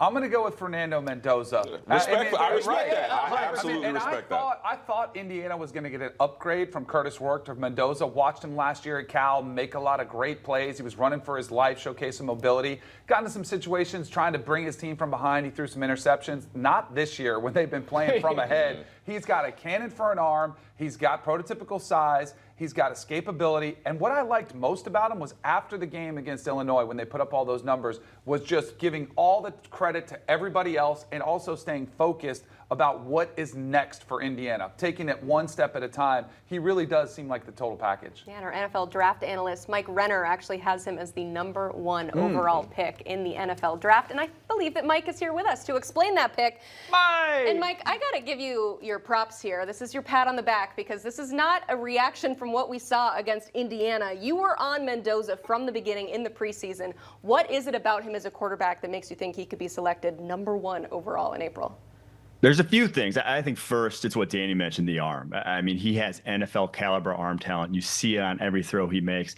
But then it's also the accuracy. I love watching him, and you saw a lot of tight window throws last year at Cal. And when he throws it at tight windows, he knows how to put it on his receiver's leverage. He knows how to throw balls that aren't dangerous, even if the window isn't very big. And then lastly, it's the timing. 2.61 second average time to throw, one of the quicker ones in the nation. He hits the back foot. More often than not, that ball's coming out. He has only taken 3 sacks all season long because of that. And that's just something that when you play with that sort of timing, throwing with anticipation when the routes are breaking open, that's what you got to do at the NFL level. A lot of quarterbacks don't succeed going from college to the NFL because they don't do that. But with Mendoza, we've seen it so much already that you feel very confident with him translating to the next level.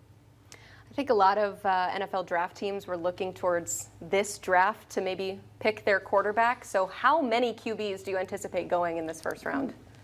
It's tough. It's still way up in the air at this point. But there are 2 guys who, if they declare, I can tell you right now, will be first rounders. One's Mendoza. The other was the guy we're just talking about, Dante Moore. Just because physically what he's doing already, and now I know it's so early on basically in his career, but the guy has a cannon for an arm. He's a heck of an athlete. He really ticks all the boxes physically that you want to see at the position. And I think if he passes this test this weekend, the hype for him going number 1 overall, even going above Mendoza, who I have there, could be really high. So after those 2, I think Nussmeier could sneak in there, but he's going to need to play very well down the stretch. He's going to have a lot of fans, given his dad's the OC in the NFL, given that he plays the position at a high level. But just physically, he is behind the 8 ball. He's not big. He's not doesn't have a strong arm, and he's not athletic. So after those two, there's really not another guy that I'm like, for sure he's going to be in that mix. But I do think ultimately we probably see around 3 or 4 go in the first round because it is so talented of a class. It's just no one really has that polish just yet. Mike, we love doing comps. Do you have a comp, somebody that reminds you of Fernando Mendoza and his game? The first one that stuck out to me is actually Tanner McKee for a few reasons. One, the size. They're both big dudes. I think he's a little bit more tuned up version of Tanner McKee. But neither are really athletes. I think they can run in a straight line, but they're not going to make you miss. And with McKee, you never got to see him have that transfer moment that Mendoza did. Like if Mendoza just came out last year, he's a day 3 pick the way McKee was. But McKee, obviously, we've seen him in the NFL play with Philadelphia Eagles when he's gotten a shot, has been very good. So he never really got that, that chance to play with more NFL talent around him. Whereas Mendoza now, we're seeing it. He has 2 NFL wide receivers. He has a few NFL offensive linemen. And because of that, he's really flourishing. I love it. Mike Renner, thank you so much for joining in on the discussion here on college football pregame, keeping this QB discussion going. I said a lot of NFL teams were looking to this draft to find their quarterbacks. Chip, where'd they all go? Where'd these prospects go? Well, the thing that's really interesting to me is I think the blame can be placed in different places with different quarterbacks. Garrett Nussmeier's had a little bit of a health issues, had trouble staying healthy, and the offensive line, in my opinion, has really let him down. One of the things that has contributed to them not being able to run the football effectively. But like with Arch Manning, I see open receivers. I see an offensive line that's pretty good. It's just, for whatever reason, it's not clicking. And it's okay to say that someone is talented and not performing. I mean, there's people at their jobs all the time that have the talent and just aren't able to perform. I think that for some of these quarterbacks, like a Garrett Nussmeier, you can put the blame elsewhere. For Arch Manning, we're trying to wish this into existence, and I just haven't seen it on Saturdays. I think some of it's our fault. Like, we put so many guys as number 1 overall picks, so many guys as top 10 picks in the offseason based on potential. And I get it. Like, a lot of it does make sense. But there's so much more that goes into playing the quarterback position than just your arm talent and your ability to make plays with your legs. It's the total package. As the case of Garrett Nussmeier, it's his supporting cast hasn't been that great. Lenora Sellers dealing with a new offensive coordinator, and his surrounding, his team hasn't been that good. So you sort of get exposed. I think sometimes it's the lofty expectations that we put guys as locks to be first-round picks, and there's so much more that goes into it, which is why if I was a GM in the NFL, I would want to see 2 years of starting experience, and 2 years when your team is struggling a little bit. Maybe you need to lift the team's level of play around you. Drew Aller's another one. Drew Aller is somebody that a lot of people love. Now, he has a massive opportunity tonight where he could play himself into this competition, but he's got to step up and make plays. But I think it's our expectations. We saw it with Shedeur. Everyone thought he was going to be a top 10 pick. It just was never reality. Who was the kid for the Titans that played at Liberty? Malik Willis. Malik Willis was somebody, everybody, during the draft, he's falling out of the top 15. Everybody's like, what's wrong? Does he have character issues? No, the NFL evaluation process just said, you know what? We don't think he's a first-round pick. It happens all the time. There's a gap between us here as college football analysts and NFL draft evaluators. Can I also, because I'm a big fan of looking in the mirror and admitting that we are at fault for putting a lot of expectation, a lot of pressure on these kids, but let's not shy away from pointing the finger at the landscape that college football has become, the transactional piece of it. These quarterbacks, I'll put it to you like this. Every quarterback I played with Alabama had to sit behind somebody. Jalen Hurts, granted, he started playing early as a freshman, but that was because he sat behind a guy and he just didn't get it done. Tua sat behind Jalen. Mac sat behind Tua. Like, there's something about being in a program, being with a group of guys for an extended period of time, building camaraderie. Then your receivers know exactly where the quarterback needs them to be to complete this route. They know exactly how the quarterback likes their routes run. So I also want to throw that piece in there of the transactionality. I don't know if I'm making up words on here. And what about the pressure in these quarterback battles? And I might say battles, a lot of times the winner of these quarterback battles was the one who might have been higher on the salary list from the rev share or the NIL. So that's another factor here, the pressure that's going to be put on these players based on the money that's being paid. Even just when you talk about pressure from the perspective of, we asked James Franklin at the beginning of the season, and this is a little bit different for him because he's been at the precipice a lot of times but has not, taken that step forward. But this is a win-now mentality for every team, for every program, for every coach, for every player. If you are a part of a college football program, it's win now. So you talk about there may be a quarterback that he might be getting paid higher, he might not be the better option, but regardless, you throw him out there and he has to deliver right now. Yes. Not in 2 weeks. Not by the end of the season, not by his second year, like we're talking about. And if we played, GMs like that. They like to see guys who don't have success for just 1 year. Okay, you got paid a lot of money to go Ohio State. You had one good year. Okay, you're a first-round pick. It doesn't work that way. So, kind of as my journey as an analyst, where I've talked about, are we setting these kids up for success when they get to the next level? As far as expectations, as far as preparedness, being ready for the challenges that come with it, we might be putting them at a little bit of a disadvantage. And I think that this conversation we're having illuminates that. Yeah, and the benefit for us college football fans is it means that some of these guys are probably going to stick around for another year, which means we get to continue to watch them. Speaking of excitement, how about this guy, Ryan Day, the national championship winning head coach, joining the show. That's coming up next. Stick with us here on HQ. You can't count on accurate expiration dates. That is a rookie mistake. Or the kindness of strangers. But you can always count on Sundays with the NFL on CBS, streaming on Paramount Plus. In the Champions League, every picture tells a story, and every great story Would you believe this? needs an audience. It's a really special moment. The UEFA Champions League, every goal, every game, live on Paramount Plus. I called this luncheon to squash the rumors and to offer you a warning. The only difference between me and my husband is I'm meaner. She owns the company, but I run it.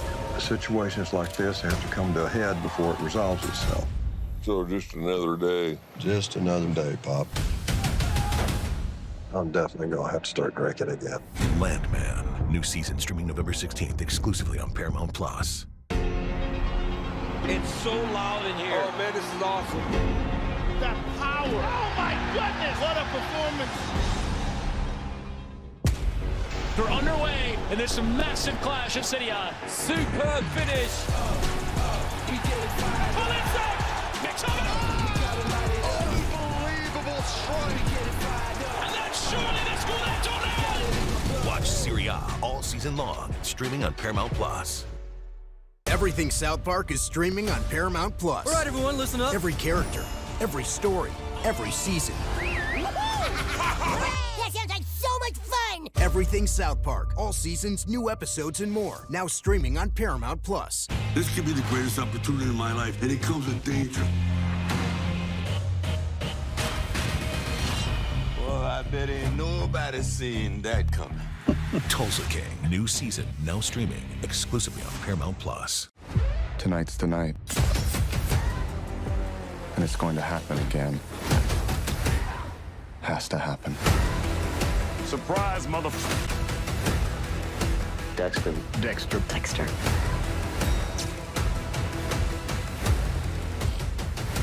What do you think? Tonight's the night. Stream every Dexter episode ever, exclusively on Paramount Plus. This And the ball is in the net. is the heartbeat of English soccer. Fans with undying loyalty and iconic owners with premier-level dreams. Where one season decides who rises and who falls. The EFL on CBS Sports Network and streaming on Paramount Plus. You can't count on Derek's taunt skills. Tony, I think it hit the ground. But you can always count on Sundays with the NFL on CBS and Paramount Plus. The Big Ten on CBS takes us to Seattle for a monster matchup. Number 1 Ohio State visiting Washington in a battle of unbeatens. Through 3 games, DeMond Williams Jr. and the Huskies are second in FBS in points per game at 55.7. Ohio State first in FBS in points per game allowed, giving up just 5.3 per.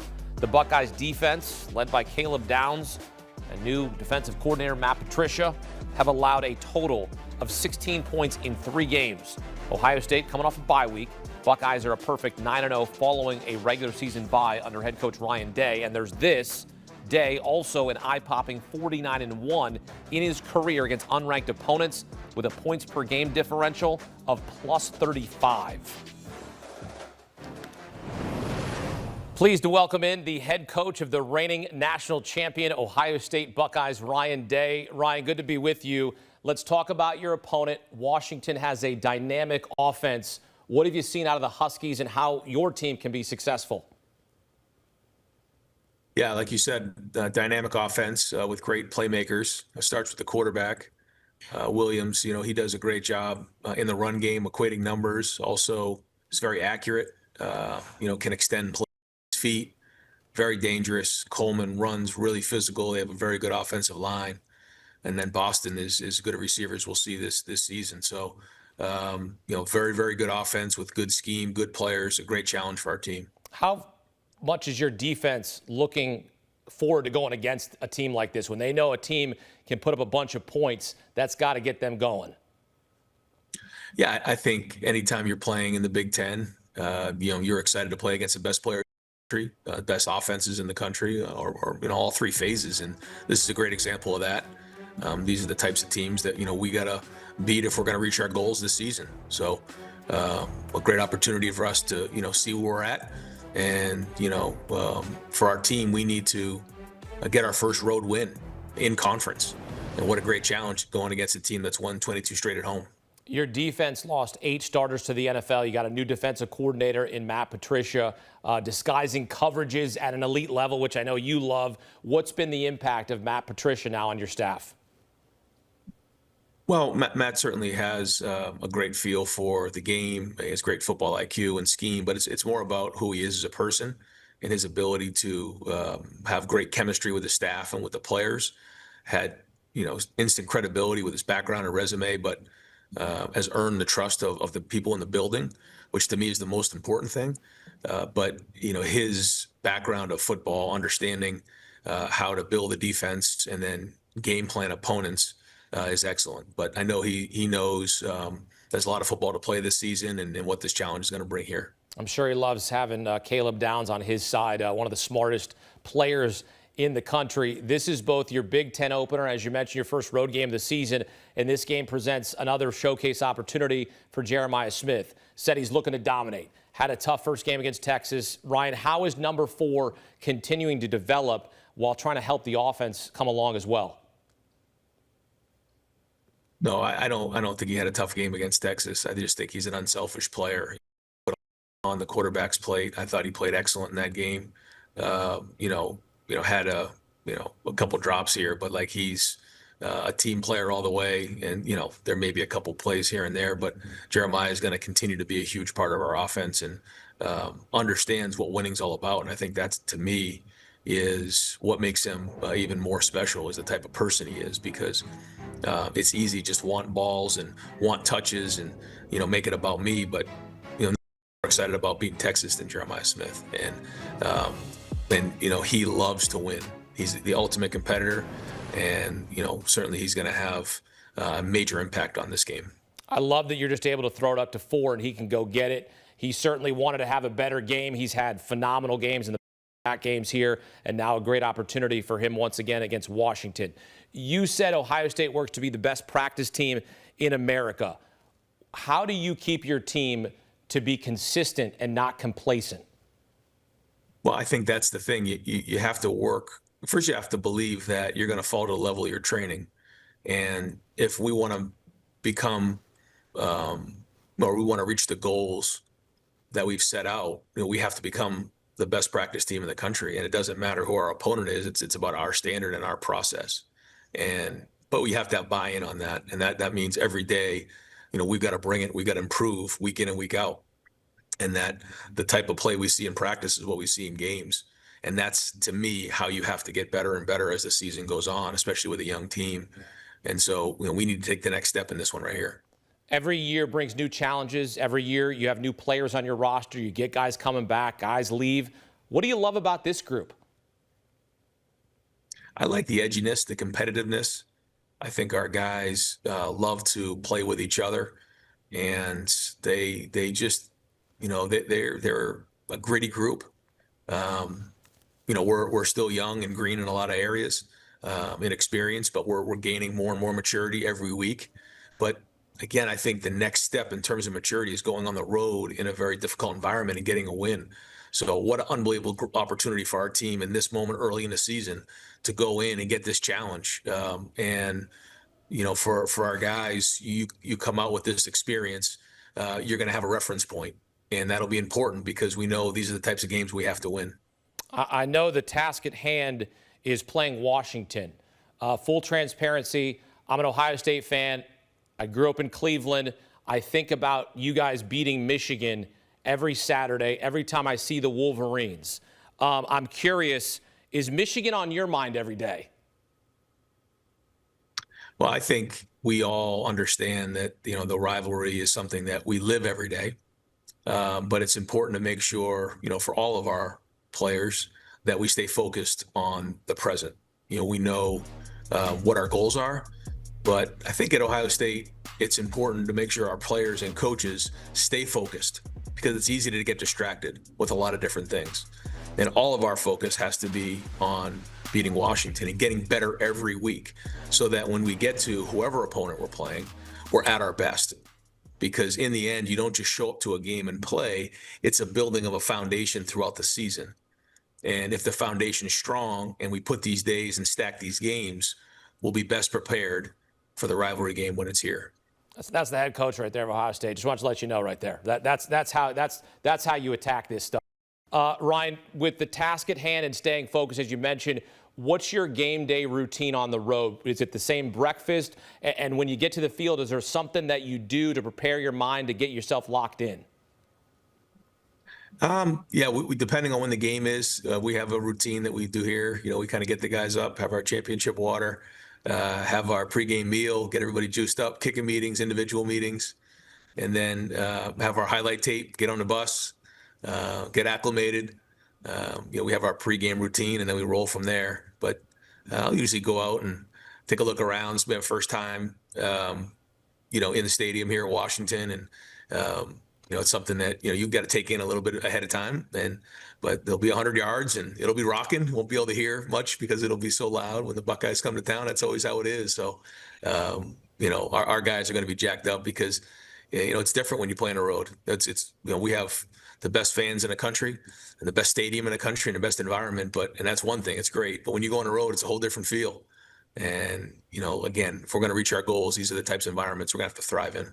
Let's play some ball. Ryan Day, the head coach of the reigning national champion Ohio State Buckeyes, here on CBS Sports HQ. Ryan, thanks for the time and best of luck on Saturday. Really appreciate you carving out some time for us. Yes, sir. Thanks. Go Bucks. Ryan Day here with us on CBS Sports HQ. OHIO. Good. I'm pumped for this game. Number 1 Ohio State visiting Washington. You can see the game on CBS. Streaming live on Paramount Plus. Kickoff set for 3:30 Eastern. We'll have complete post-game coverage right here on CBS Sports HQ. You can't count on accurate expiration dates. That is a rookie mistake. Or the kindness of strangers. But you can always count on Sundays with the NFL on CBS, streaming on Paramount Plus. In the Champions League, every picture tells a story. And every great story would you believe this? Needs an audience. It's a really special moment. The UEFA Champions League. Every goal, every game, live on Paramount Plus. I called this luncheon to squash the rumors and to offer you a warning. The only difference between me and my husband is I'm meaner. She owns the company, but I run it.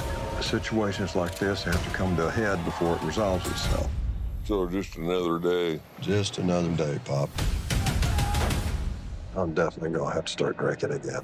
Landman. New season streaming November 16th exclusively on Paramount Plus. It's so loud in here. Oh man, this is awesome.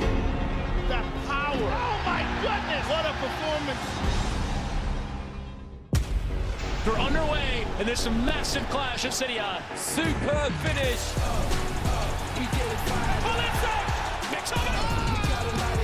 Unbelievable strike. And then surely they score that tornado. Watch Serie A all season long, streaming on Paramount Plus. Everything South Park is streaming on Paramount Plus. All right, everyone, listen up. Every character, every story, every season. That sounds like so much fun. Everything South Park, all seasons, new episodes. Now streaming on Paramount Plus. This could be the greatest opportunity in my life, and it comes with danger. Well, I Bet ain't nobody seen that coming. Tulsa King, new season, now streaming exclusively on Paramount Plus. Tonight's the night. And it's going to happen again. Has to happen. Surprise, motherfucker. Dexter.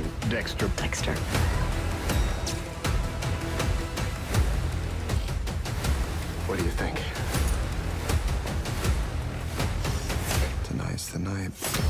Stream every Dexter episode ever, exclusively on Paramount Plus. This And the ball is in the net. is the heartbeat of English soccer. Fans with undying loyalty and iconic owners with premier-level dreams. Where one season decides who rises and who falls. The EFL on CBS Sports Network and streaming on Paramount Plus. You can't count on Derek's taunt skills. Oh, Tony, I think it hit the ground. But you can always count on Sundays with the NFL on CBS and Paramount Plus. Hope you are ready with some snacks, because this weekend is absolutely loaded on the sports watching front. We've got Ryder Cup action already underway, massive games in college football, and at the end of it all, you've got the Cover 3 crew for their recap show. But you don't have to wait until tonight, because here they are right now. Chip Patterson, take it away. Thank you, Emily. Yes, it's a Cover 3 takeover here on College Football Pregame. Tom Fornelli, Danny Cannell, I'm Chip Patterson. And look, I understand that we did have Ryder Cup at the top of that list. Are we moving on, boys? Are we on to Cincinnati with this one? Or do we see an incredible comeback for the United States? No, I haven't. Unless they all change putters and somehow find a way to make a 4-foot putt, this thing is a wrap.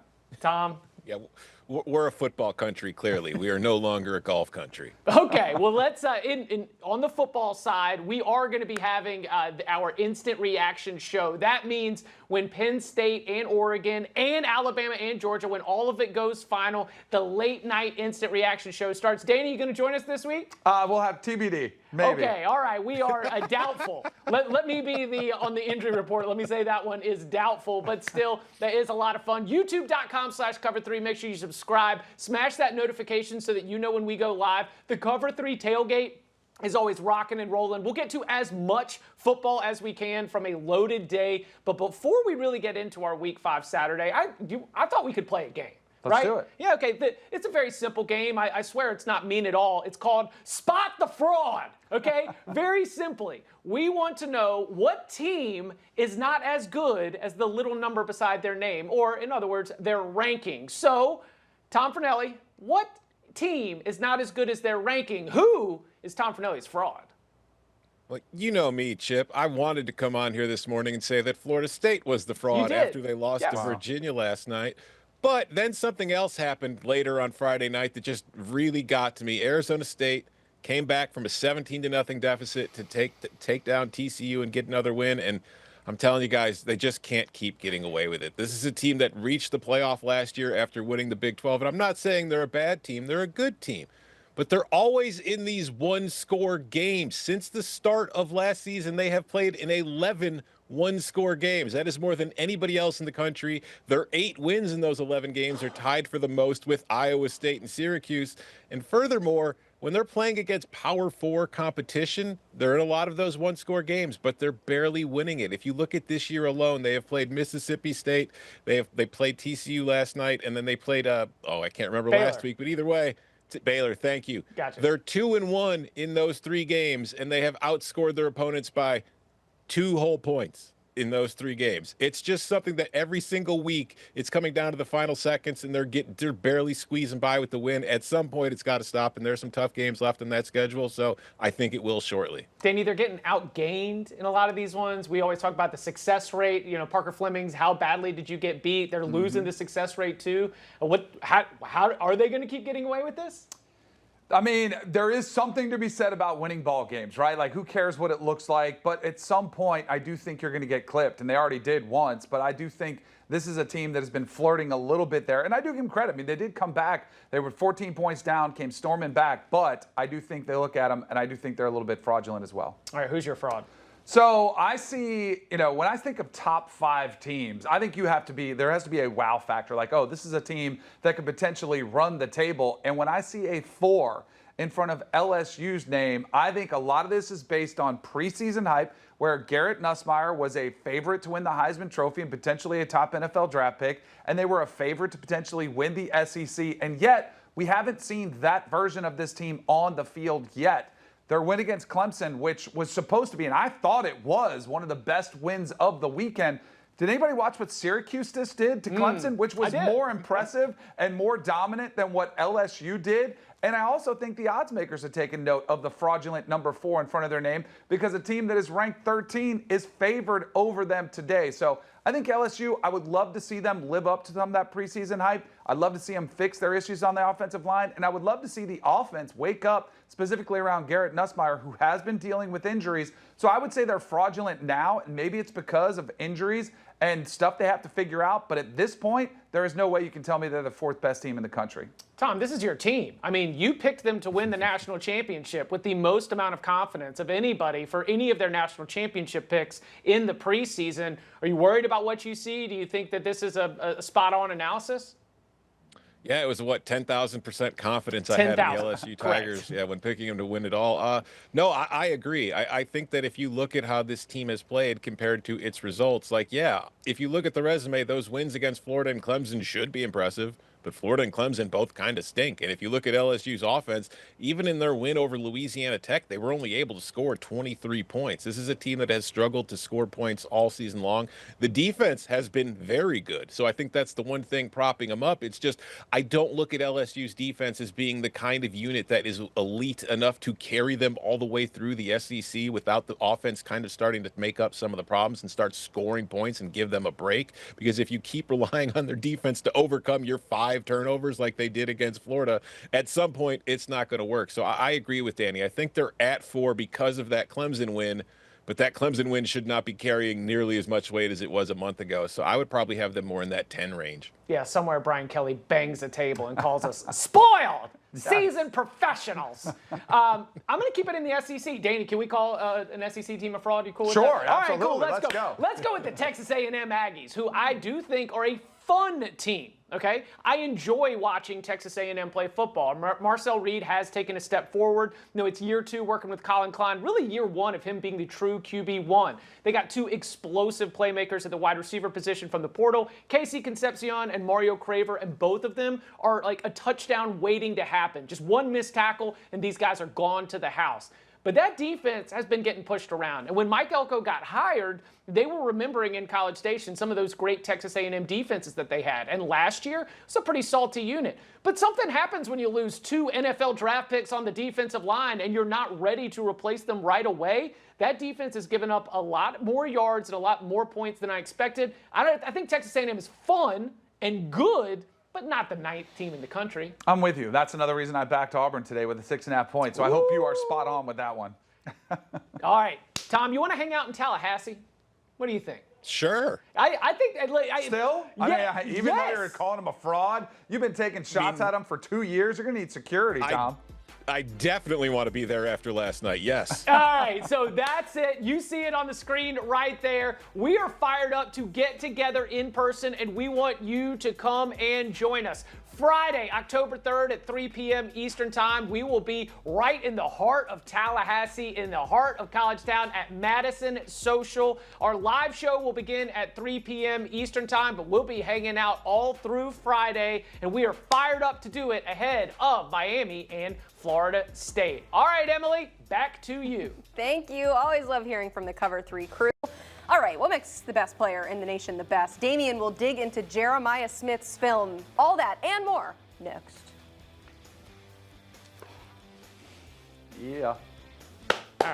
You can't count on accurate expiration dates. That is a rookie mistake. Or the kindness of strangers. But you can always count on Sundays with the NFL on CBS, streaming on Paramount+.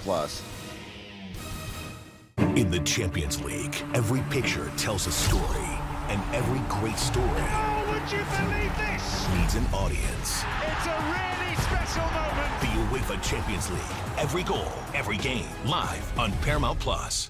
I called this luncheon to squash the rumors and to offer you a warning.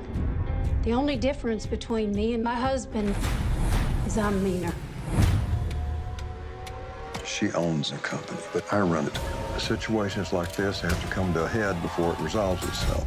So just another day. Just another day, Pop. I'm definitely gonna have to start drinking again. Landman. New season streaming November 16th exclusively on Paramount Plus. It's so loud in here. Oh, man, this is awesome. That power. Oh, my goodness. What a performance. They're underway, and there's some massive clash at City High. Superb finish. Pull inside. Mix of it. Unbelievable strike. And then surely they score that tornado. Watch Serie A all season long, streaming on Paramount Plus. Everything South Park is streaming on Paramount Plus. All right, everyone, listen up. Every character, every story, every season. That sounds like so much fun. Everything South Park, all seasons, new episodes, and more. Now streaming on Paramount Plus. This could be the greatest opportunity in my life, and it comes with danger. Well, I bet ain't nobody seen that coming. Tulsa King. New season now streaming exclusively on Paramount Plus. Tonight's the night. And it's going to happen again. Has to happen. Surprise, mother... Dexter.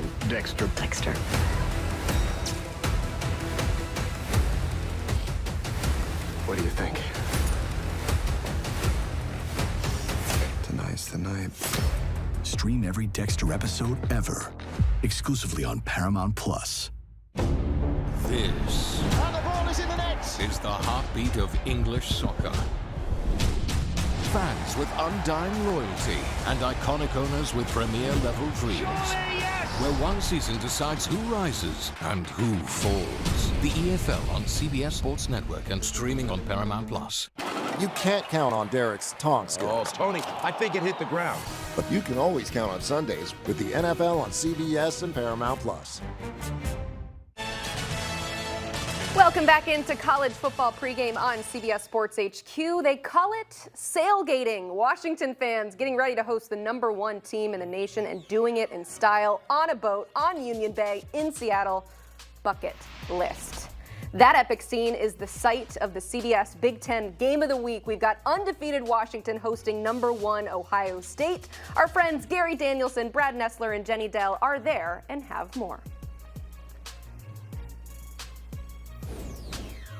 Well, we got the #1 team in the country, the Ohio State Buckeyes, coming into Seattle, Washington to take on the Huskies. And I know we typically talk about the quarterbacks, and it seems like in this matchup we need to talk about the quarterbacks. So, Brad, Julian Sand coming in, first true road test. Expectations. This is a tough place to play. This is a noisy place to play, and he has not been in a situation like this before. Now, he did beat Texas. It wasn't a great game, but that was at home. This is going to be a whole different animal here. Gary's played here, and he knows that it can be kind of a rough place. I lose everywhere. So it doesn't really Equal opportunity stadiums. anytime. Now, I think the biggest story about this game is, yes, Julian Sand coming into this game. We know the whole team can play. New quarterback on the road against a vastly underrated team, I think, in Washington. Maybe the most underrated team in all of college football. They're a legit football team. They are underrated right now. We even had a conversation with them yesterday. Not in the AP top poll. They said they're using that as motivation. So how do we attack this matchup here? And what do you need to see from Williams in order to come out and have a strong performance? I think that's exactly where you lead. I mean, as good as Julian is, Washington has one just like it. His statistics are amazing. I mean, completing the balls over 70%. But I think he's going to have one of those games against a better defense. He's got help. He's got the home field. But, I mean, Washington needs him on to play that type of game. We saw his coming out party in the Sun Bowl last year. He was phenomenal. It was the best game we've seen by one individual player last year, even though they lost the game going for a 2-point conversion, but he accounted for 5 touchdowns. He basically had the same kind of game in the Apple Cup against Washington State last week. So he's warmed up and he's at home. He'll be ready to go. Yeah, Sun Bowl. Apple Cup. Ohio State. Yeah, we're going right. Both these teams have a lot of offensive weapons. And then defensively, you look at Ohio State, so much strength there. What are you hoping to see from them? I think more of the same. You know, Matt Patricia has taken over the defense. I mean, they've got athletes, but they're new athletes, okay? And they're going to step up a step here. Texas was one thing, but they had them at home. It's going to be a little different for them because this is a well-balanced Washington offense. You know, I think if it's going to be a Washington game, they're going to have to score on this Ohio State defense. That is not an easy task. Not with Caleb Downs back there. Best defensive player in the country. Jeremiah Smith on offense. Best offensive player in the country. That's what you got for Ohio State in this one. Yeah, and I think this might be the first time anybody's gone 3 minutes and mentioned Jeremiah Smith at the end. At the end. We got to give some other people some love here and there, put that in there right? at the end. No, it's a perfect way to end it. All right, 3:30 p.m. Eastern kickoff. You can catch it on CBS. Love it. Thank you guys so much. We are so looking forward to this game. Big time on CBS. You heard them mention Jeremiah Smith. If Great you were segue. To build your ideal receiver, it would look a lot like that man from Ohio State. It would look a lot like Jeremiah Smith. And I mean, when you talk about this guy, it's going to be a little lofty because we're about to compare him to some of the all-time greats. But I asked the people at home, who else do you compare Jeremiah Smith to? Yeah. Who else? So let's go ahead and start with his abilities. What makes Jeremiah Smith great? So if we throw it to the screen right here, we're going to get a look. Jeremiah Smith. Now, when you just look at the guy, one of one, but when you Somebody talk looks about like on the field playmaking, you think of Calvin Johnson. Hands, the great Randy Moss. Athleticism, Julio Jones. I mean, this is an obvious comparison. And then when we talk about speed, at his size, we talk about DK Metcalf. So when you compare him to these guys, we're going to see on tape what makes him so special. Now, for those of y'all sitting at home, if you guys are looking for expert wide receiver breakdown, that's not what this is going to be. We're going to tell you why Jeremiah Smith is just better at football than everybody else. So you see right here, he's covered by the safety. He's got what we call a corner post. So what he's going to do is break like he's breaking a 7, go into the corner of the end zone, and then he's going to break back across the safety's face. Now, what I love about this play is, with Jeremiah Smith, what makes him great, good receivers, when they were about 15 yards from the safety, they would have just cut straight to the post and went straight to the end zone because there was a lot of green grass. But with Jeremiah Smith, no, he gets on the defender's toes and he waits and makes the defender do what he's coached to do. And then you look at this play right here. I mean, you don't coach that. You cannot coach this. And as a defensive backs coach, what do you tell your defender to do? He was in great position. He played with great eyes, but Jeremiah Smith, hey, I'm just better than you at football. Guess what? You want to get up and play close press coverage against Jeremiah Smith with a guy like this, which I can tell you just by looking up, he's not sizing up. Roll the tape. Let's see what happens. You want to get up tight on Jeremiah Smith, this is what's going to happen. And again, I look at the fans at home and I say, okay, yeah, we're not talking about his routes. We're not talking about his hands. We're just talking about what makes him the best football player in college football. You look at this, right? He catches the ball behind the line of scrimmage. He's got about 20 yards of space between the nearest defender. Now, a lot of guys right here, their eyes get big. They start to break down and make a move about 10 yards away from the guy. And then what does the defender do? He moves his feet. He makes a tackle. No, Jeremiah Smith, yards after catch, when he gets the ball in his hands, he turns into a running back. He can do it all. And then this is just, I'm just going to run by you. I'm going to look back for the ball. I might jog just a little bit, just so you can catch up with me to think you have an opportunity to make a play on the football. But guess what, Emily Proud? You do not, because Jeremiah Smith has it all. He has the size, he has the route running ability, he has the athleticism, and he has the dog mentality that we talk about with a wide receiver one. He is a guy, for a young quarterback like Julian's saying, when the game is on the line, it's easy. Find forward. Find where he is at and just throw him the football. Good things will happen. Jeremiah Smith, best football player in the country. Fantastic breakdown there. DBs, we have no advice for you. DBs, we got nothing. Beware. Good luck is all we have left to say. Interesting matchup today because we were talking about Washington. They've got some good corners. They got some long, rangy corners. So today is going to be a day where we see Jeremiah Smith use more of his toolbox instead of just his athleticism. I love it. All right, we got more college football pregame on the other side. It's time to make some picks for a parlay. Stick with us here on HQ. Great. You can't count on accurate expiration dates. No. That is a rookie mistake. Or the kindness of strangers. But you can always count on Sundays with the NFL on CBS, streaming on Paramount+. In the Champions League, every picture tells a story, and every great story would you believe this? needs an audience. It's a really special moment. The UEFA Champions League. Every goal, every game, live on Paramount+. I called this luncheon to squash the rumors and to offer you a warning. The only difference between me and my husband is I'm meaner. She owns the company, but I run it. Situations like this have to come to a head before it resolves itself. So just another day. Just another day, Pop. I'm definitely gonna have to start drinking again. Landman. New season streaming November 16th exclusively on Paramount Plus. It's so loud in here. Oh, man, this is awesome. The power. Oh, my goodness. What a performance. They're underway, and there's some massive clash at City High. Superb finish. Oh, that's it. Unbelievable strike. And then surely this will end on end. Watch Serie A all season long, streaming on Paramount Plus. Everything South Park is streaming on Paramount Plus. All right, everyone, listen up. Every character, every story, every season. That sounds like so much fun. Everything South Park, all seasons, new episodes, and more. Now streaming on Paramount Plus. This could be the greatest opportunity in my life, and it comes with danger. Well, I bet ain't nobody seen that coming. Tulsa King, new season, now streaming exclusively on Paramount Plus. Tonight's the night. And it's going to happen again. Has to happen. Surprise, motherfucker. Dexter.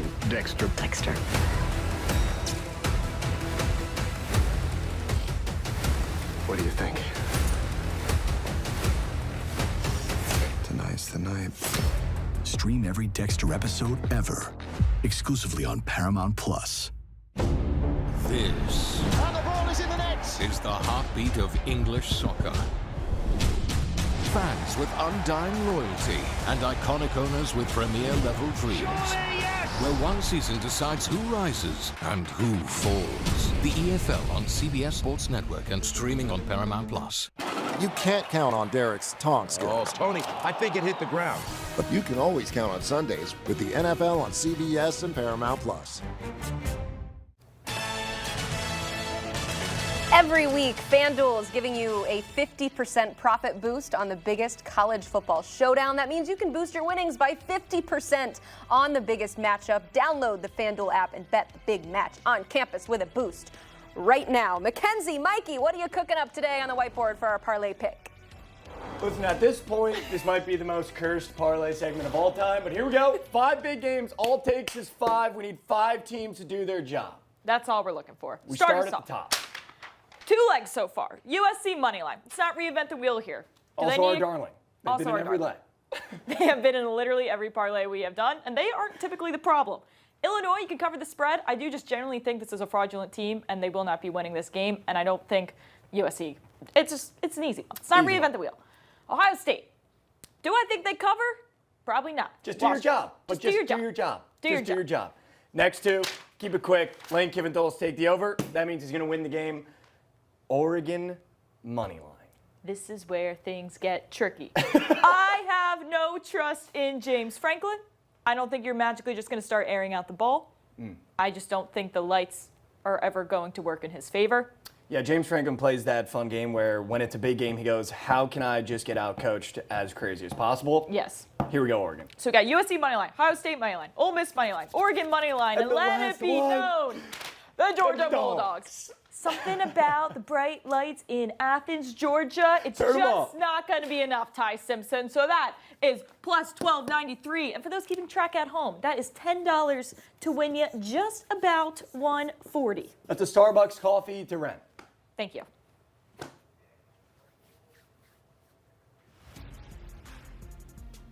Giving you a 50% profit boost on the biggest college football showdown. You might as well use it on Mackenzie and Mikey's parlay pick here. Trying to make you some money here with a nice payout there. That means that you can boost your winnings by 50% on the biggest matchups through FanDuel. So download the FanDuel app, bet the big match on campus with a boost right now. Scan that QR code, get that 50% profit boost. We always like to be fair on this show, so we need to even out our Alabama bias. Bring on a dog. David Pollack joining us next. Stick with us here on College Football Pregame on HQ. You can't count on accurate expiration dates. That is a rookie mistake. Or the kindness of strangers. But you can't always count on Sundays with the NFL on CBS, streaming on Paramount Plus. In the Champions League, every picture tells a story, and every great story would you believe this? needs an audience. It's a really special moment. The UEFA Champions League, every goal, every game, live on Paramount Plus. I called this luncheon to squash the rumors and to offer you a warning. The only difference between me and my husband is I'm meaner. She owns the company, but I run it. Situations like this have to come to a head before it resolves itself. So just another day. Just another day. I'm definitely gonna have to start drinking again. Landman, new season streaming November 16th exclusively on Paramount Plus. It's so loud in here. Oh man, this is awesome. The power. Oh my goodness. What a performance. They're underway, and there's a massive clash at City Eye. Superb finish. Pull inside. Mix of it. Unbelievable strike. And then surely they score that tornado. Watch Serie A all season long, streaming on Paramount Plus. Everything South Park is streaming on Paramount Plus. All right, everyone, listen up. Every character, every story, every season. That sounds like so much fun. Everything South Park. Since new episodes and more, now streaming on Paramount Plus. This could be the greatest opportunity in my life, and it comes with danger. Well, I bet ain't nobody seen that coming. Tulsa King, new season, now streaming exclusively on Paramount Plus. Tonight's the night. And it's going to happen again. Has to happen. Surprise, motherfucker. Dexter.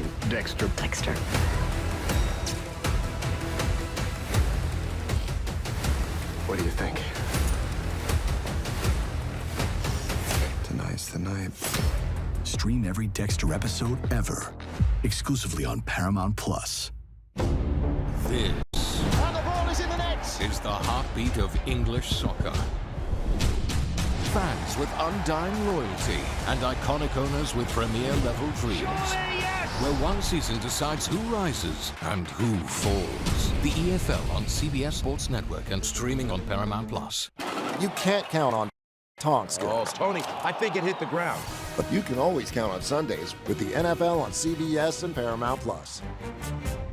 Who are you? I'm Dexter. Everyone's raving about the killer new hit, Dexter Resurrection. There's more where that came from. Glad to be back. Dexter Resurrection, new series now streaming on the Paramount Plus premium plan. Is this a hit situation? It's whatever kind of adventure we want it to be. This crew is a team. The choices you make in that chair, they are yours to make and yours to live with. We await your orders, sir. We have to stop this invasion. Get into the ship. We are going to find our way out of it together. Hang on. It's 1 in 1,000 we get it done right or don't blow ourselves up. We'll just turn it off before we blow up. This could be the greatest opportunity in my life, and it comes with danger. Well, I bet ain't nobody seen that coming. Tulsa King, new season now streaming exclusively on Paramount Plus. It's so loud in here. Oh man, this is awesome. The power. Oh my goodness. What a performance. Everything South Park is streaming on Paramount Plus. All right, everyone, listen up. Every character, every story, every season.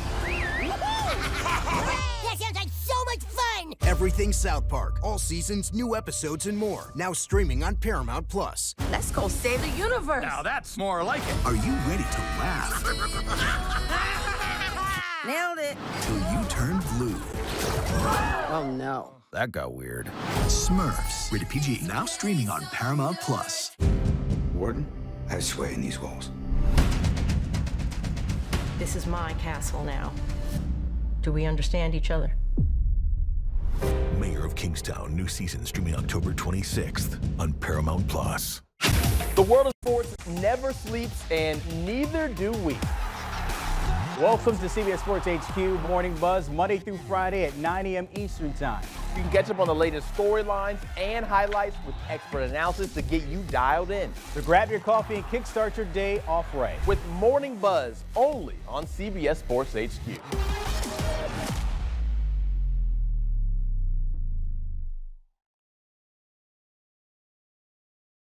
You can't count on Derek's tongue skills. Oh, Tony, I think it hit the ground. But you can always count on Sundays with the NFL on CBS and Paramount Plus. They're underway, and there's some massive clash of City A. Superb finish. Picks up Unbelievable strike. and then surely they score that tornado. Watch Serie A all season long, streaming on Paramount Plus.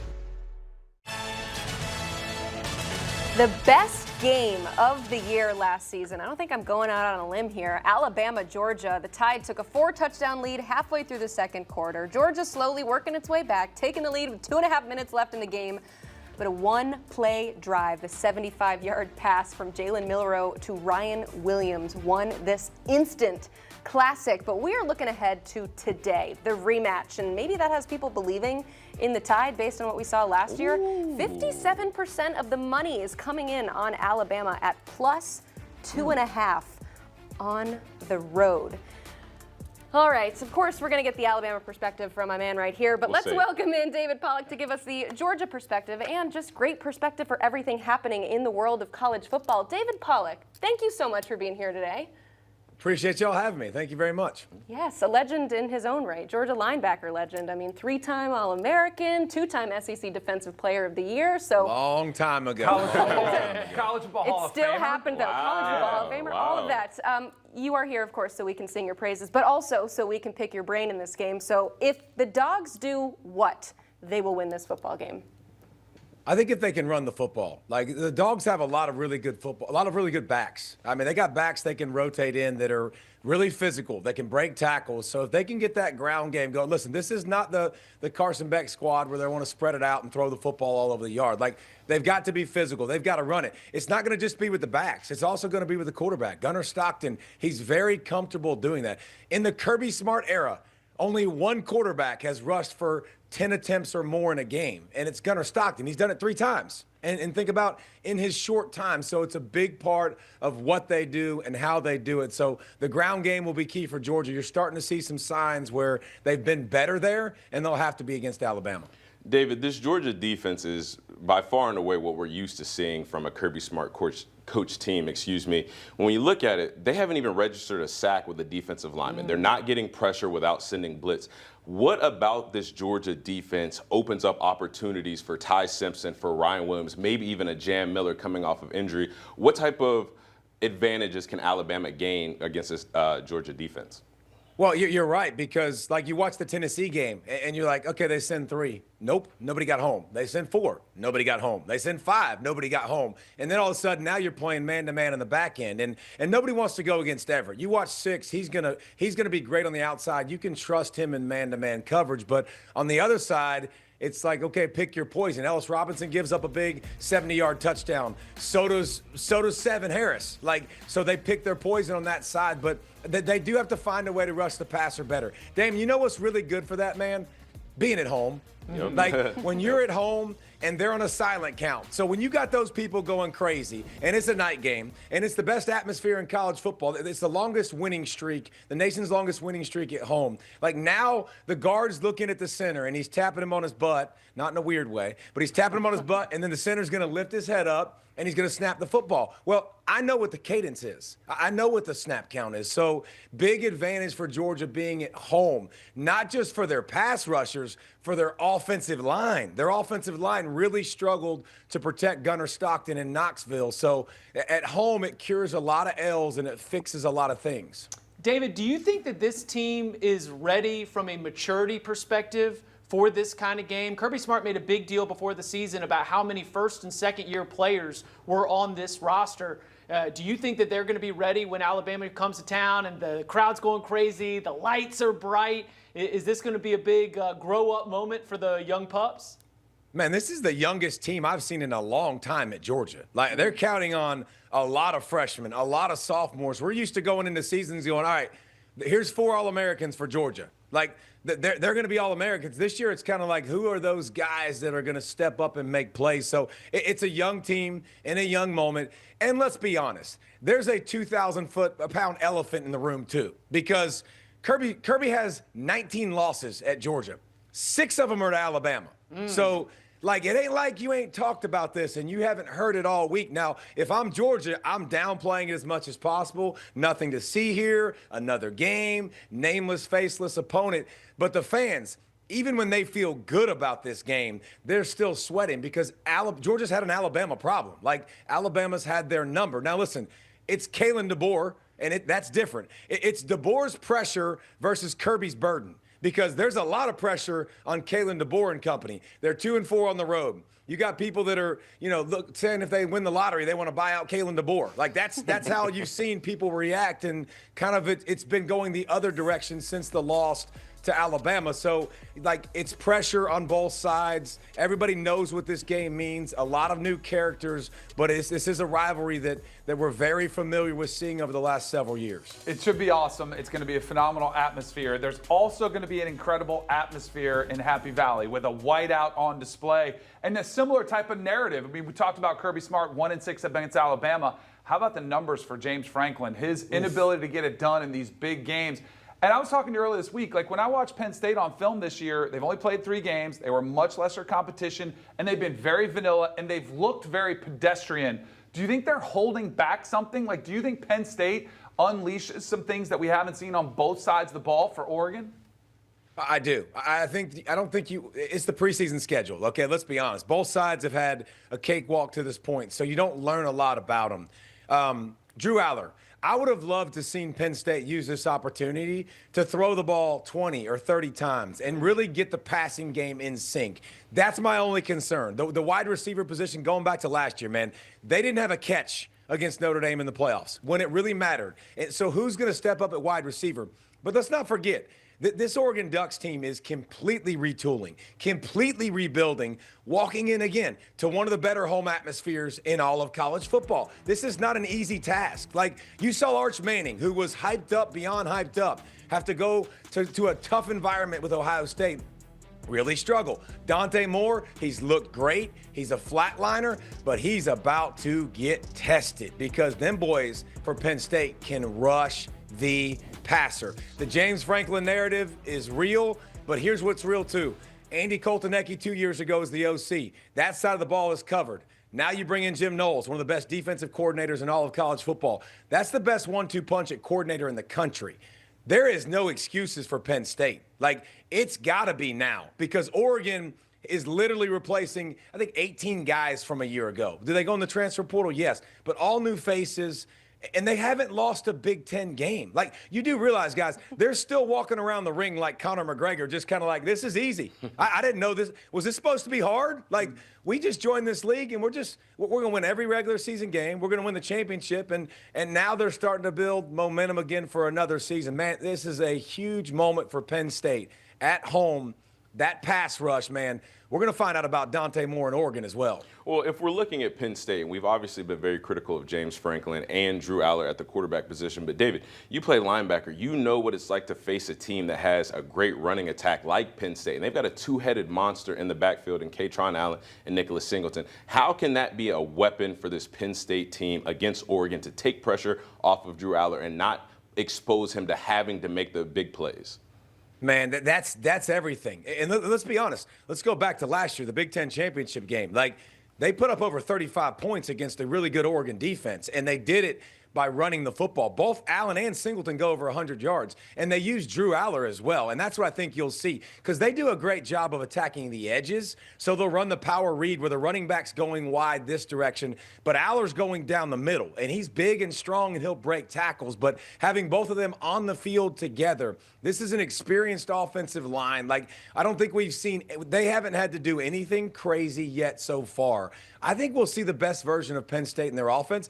And I wonder about Oregon's defense. Listen, they ain't played world beaters. We know that. But against Oregon State, little bit of chinks in the armor. Like against Northwestern, you saw you could run the football. And again, it was a little sample size. But that running game, it's as good as anybody's in the country because you throw the quarterback in there too. And so then how do you stop? And especially, and y'all see this, Damien, like shifts, motions, like they do it at a level that's nauseating. Like you're literally over here. So you're making the defense communicate. Okay, who's got this? Who's got this? Who's got this? 2, 3, 4 times before the ball's even snapped. And then next thing you know, Allen and Singleton, they're breaking off long runs. So this is a very tough offense. Even though it's not the most explosive, when you got those backs and a QB with that experience, it's tough to stop. David, the Ohio State Buckeyes are the #1 team in the AP Top 25 poll. They got a lot of the votes. Do you believe that the Buckeyes are the best team in the country, and how do you think they're going to fare in this road test out at Washington?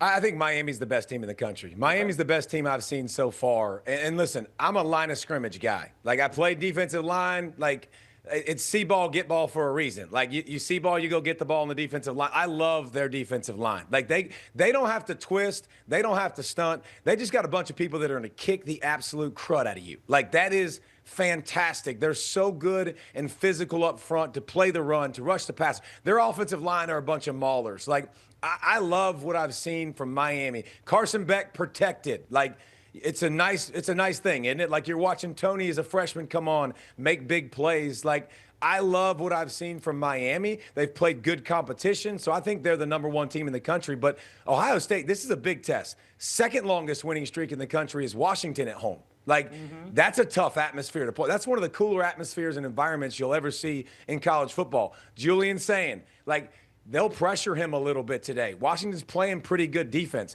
He's the nation's leading completion percentage. He's #1. Like, and he's throwing to Jeremiah Smith. That's not the hardest thing in the world to do. Like, right, DK? You'd love to. What am I seeing? Okay, throw it to 4. Like, that's an easy out. They got Bo Jackson toting the rock, but Washington can score. And when I look at Ohio State, and you look at how many points they haven't even allowed 16 points in 3 games this season. They'll give up over that today. Like, this Washington offense is explosive, very explosive, but the defense for Ohio State has been dominant.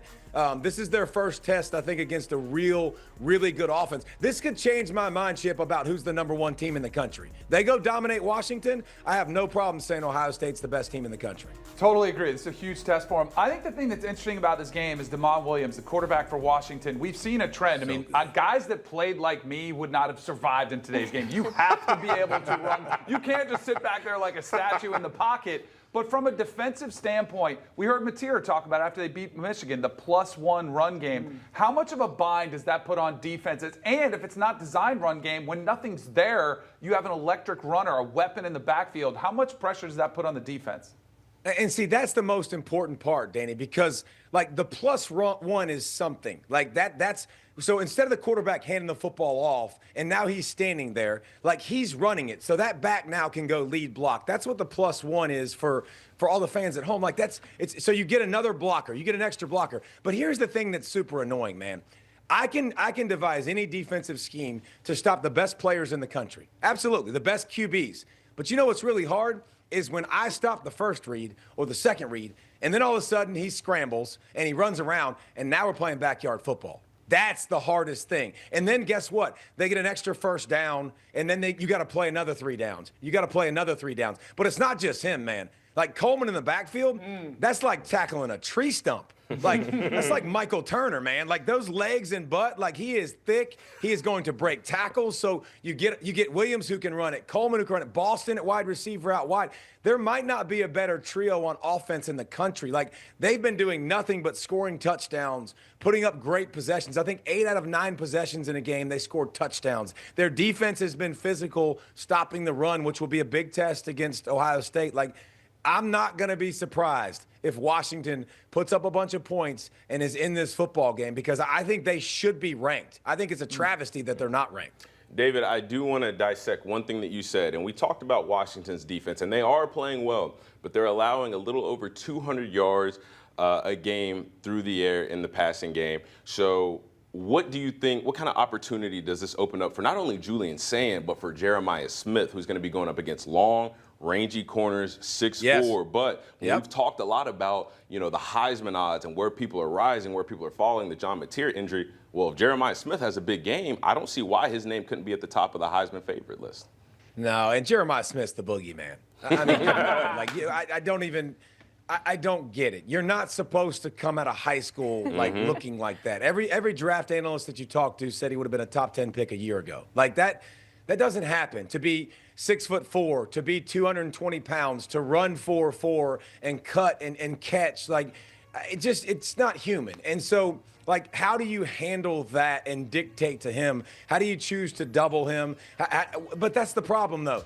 It's not like they're missing other targets either. You've seen Tate be really, really good. Bo Jackson's starting to run the football. Not that Bo Jackson. The other Bo Jackson is starting to run the football really well, and he's probably going to be their lead back. But, there is no one in college football that slants the field more than that guy, number 4.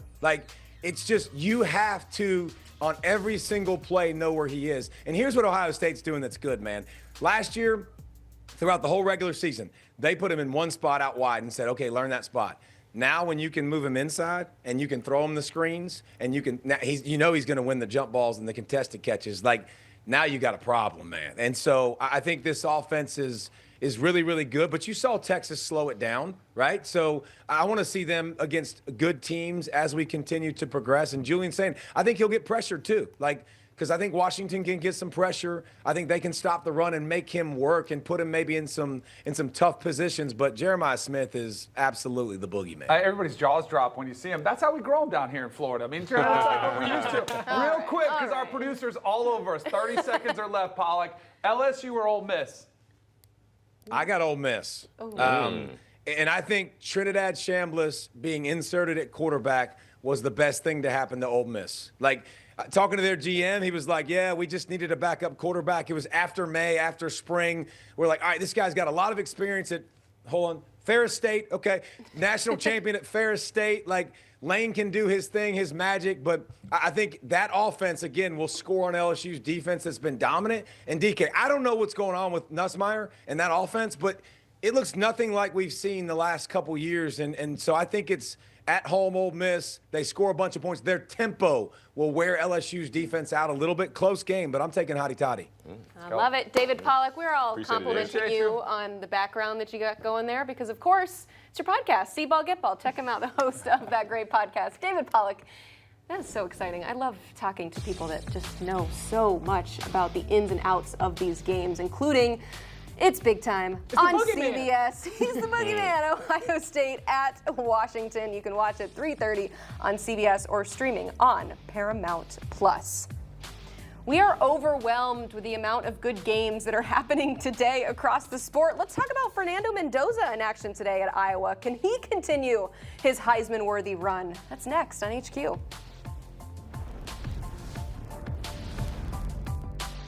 You can't count on accurate expiration dates. No. That is a rookie mistake. Or the kindness of strangers. But you can always count on Sundays with the NFL on CBS, streaming on Paramount Plus. In the Champions League, every picture tells a story, and every great story would you believe this? needs an audience. It's a really special moment. The UEFA Champions League, every goal, every game, live on Paramount Plus. I called this luncheon to squash the rumors and to offer you a warning. The only difference between me and my husband is I'm meaner. She owns the company, but I run it. Situations like this have to come to a head before it resolves itself. So just another day. Just another day, Pop. I'm definitely gonna have to start drinking again. Landman, new season streaming November 16th exclusively on Paramount Plus. It's so loud in here. Oh man, this is awesome. The power. Oh my goodness, what a performance. Underway, and there's a massive clash at City High. Superb finish. Unbelievable strike. And then surely they score that tornado. Watch Serie A all season long, streaming on Paramount Plus.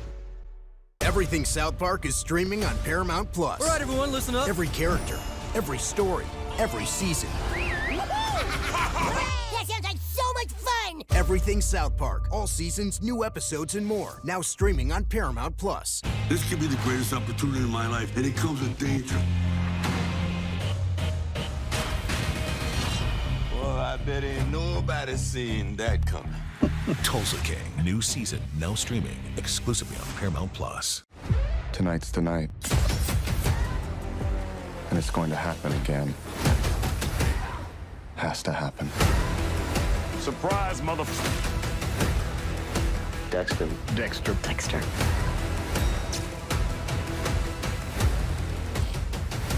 What do you think? Tonight's the night. Stream every Dexter episode ever, exclusively on Paramount Plus. This And the ball is in the net. is the heartbeat of English soccer. Fans with undying loyalty and iconic owners with premier-level dreams. Where one season decides who rises and who falls. The EFL on CBS Sports Network and streaming on Paramount Plus. You can't Eric's Tonk skills. Oh, Tony, I think it hit the ground. But you can always count on Sundays with the NFL on CBS and Paramount Plus.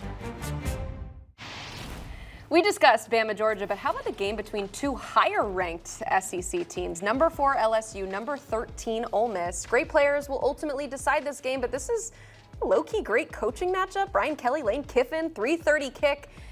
And Lane Kiffin seemed to take issue with that. I'm over that. I just know what it's going to be.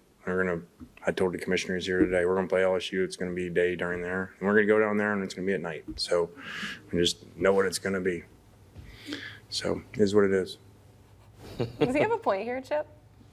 No. No. Come on, yeah, he does. Come on, yeah, he does. Hey, Chip, speak your truths, Chip. Speak your If truth. they want to play on pay-per-view, you can play at whatever time you want. Come on. Because I remember when we were on Raycom and Jefferson Pilot, and the games could all be at 6 o'clock, right? They could all be at whatever time the universities are. But that is the deal that you make with your, media rights holder. Deal with the devil. Yeah, I mean, it is. You get this influx of revenue, and now you are told when you play. So it is the guy in the hot dog costume. We're all trying to find the guy who did this. I really don't have a lot of time. Coaches can make their complaints to the commissioner. That is the official avenue. But as a college football fan, I think this is the deal that you made. I love it. All right, we're going to try to roll through as many games as we possibly can. So let's go to Indiana at Iowa. Fernando Mendoza actually leads FBS in passing touchdowns. Iowa has not allowed a passing touchdown the last 2 games, so what gives in this one?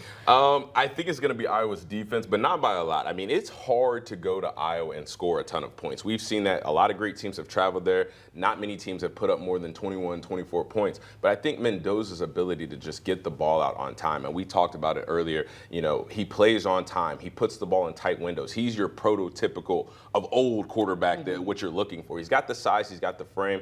Most importantly, he plays in a rhythm, and the confidence that his team has in him right now. Kurt Cignetti, the guys on offense, this is a confident Indiana football team. So I expect them to go to Iowa, win, but I can't say I'm confident it's going to be big because we know it's hard. Points are just hard to come by in the state of Iowa. Yeah, one of the things that I'm starting to really come around on with the Indiana Hoosiers is I'm starting to really, put them under the microscope as one of the best teams in the entire country.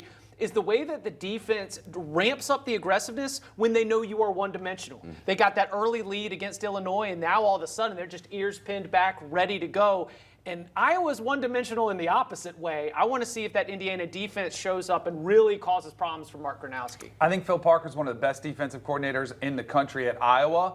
The only thing is I don't know if they have the dudes that they've had historically, and they did just give up 330 yards passing to the Greek rifle, Ethan Kaliakmanis at Rutgers. I would imagine this is a game that Mendoza has. I don't know if he's going to throw for 5 touchdowns like he did last week, but I think he has a big game. I do wonder about this number. All these numbers are kind of getting closer when you look at the point spreads. There is so much more parity, and I think going on the road, it's one of the toughest places to play. Kinnick will be there. They'll be waving at the kids. It's an emotional environment, and I do believe Kirk Cignetti when he said this will be a tougher challenge for us than it was last week at home against Illinois. Banged up team with a ton of guys in the secondary hurt. I think it's a really good test for Indiana to prove, all right, put a stamp on what they did last week. I'm only going to take 10 seconds because I know our producer's going to get mad. But I do want to say, to your point, when you look at this Indiana team, something that Kurt Cignetti has done that has gone untalked about is the way that he's built the trenches on the offensive line and the defensive line. So kind of combining what you both are saying, and we know Iowa is always going to be tough in the trenches. This is going to be a big litmus test for Indiana as far as where do they rank in the Big Ten as far as toughness goes. Yep. How about in the giant question mark that is the Big 12 conference? Arizona and Iowa State, are we forgetting a little bit about the Cyclones here? Yes. Danny, yes, what do because we it's think? not sexy. It doesn't look great. They don't, Rocco Beck probably should be in consideration for some awards, but statistically, he's not near the top. But they're one of the best records in college football.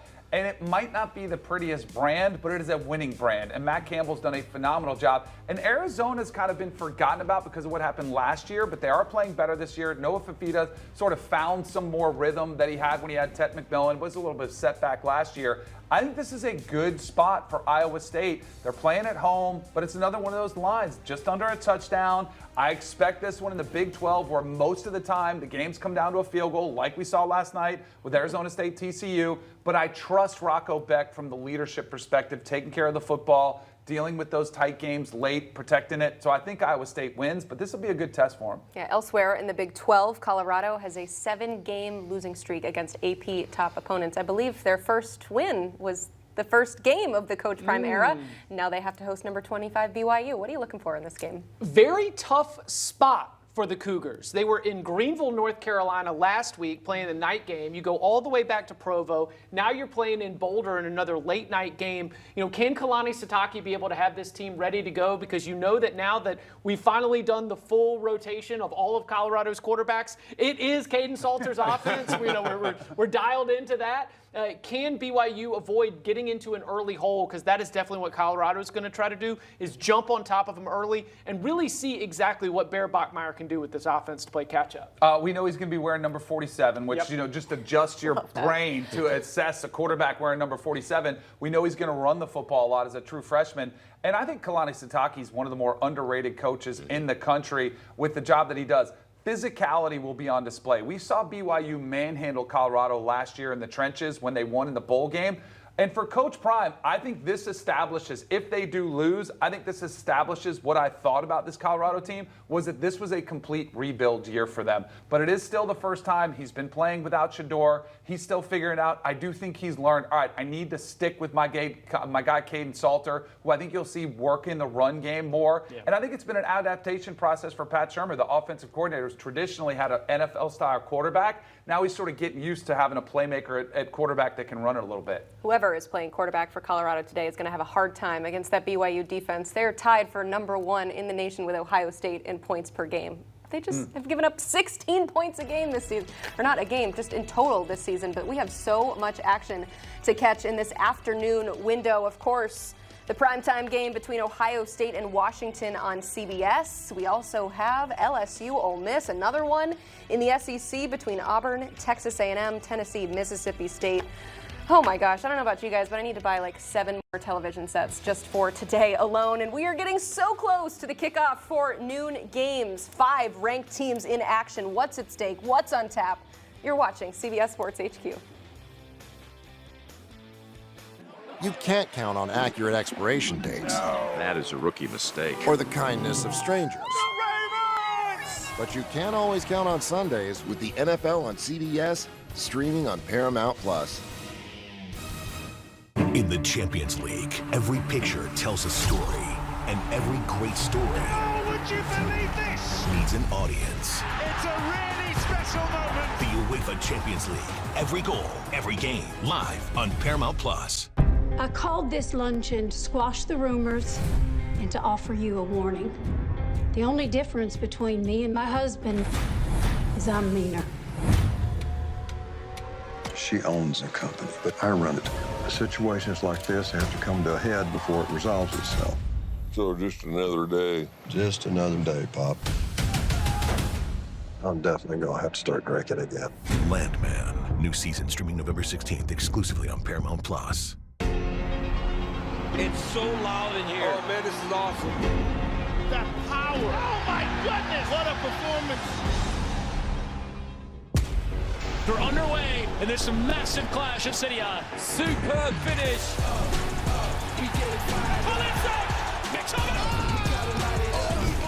Unbelievable strike. And then surely they score that tornado. Watch Serie A all season long, streaming on Paramount Plus. Everything South Park is streaming on Paramount Plus. All right, everyone, listen up. Every character, every story, every season. That sounds like so much fun! Everything South Park, all seasons, new episodes, and more. Now streaming on Paramount Plus. This could be the greatest opportunity in my life, and it comes with danger. Well, I bet ain't nobody seen that coming. Tulsa King, new season, now streaming exclusively on Paramount Plus. Tonight's the night. And it's going to happen again. Has to happen. Surprise, motherfucker. Dexter.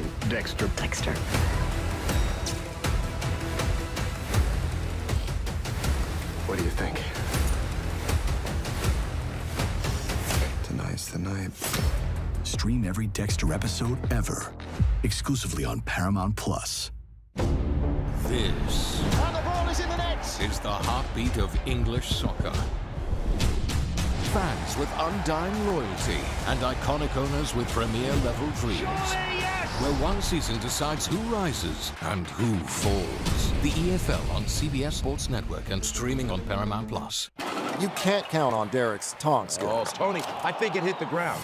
But you can always count on Sundays with the NFL on CBS and Paramount Plus.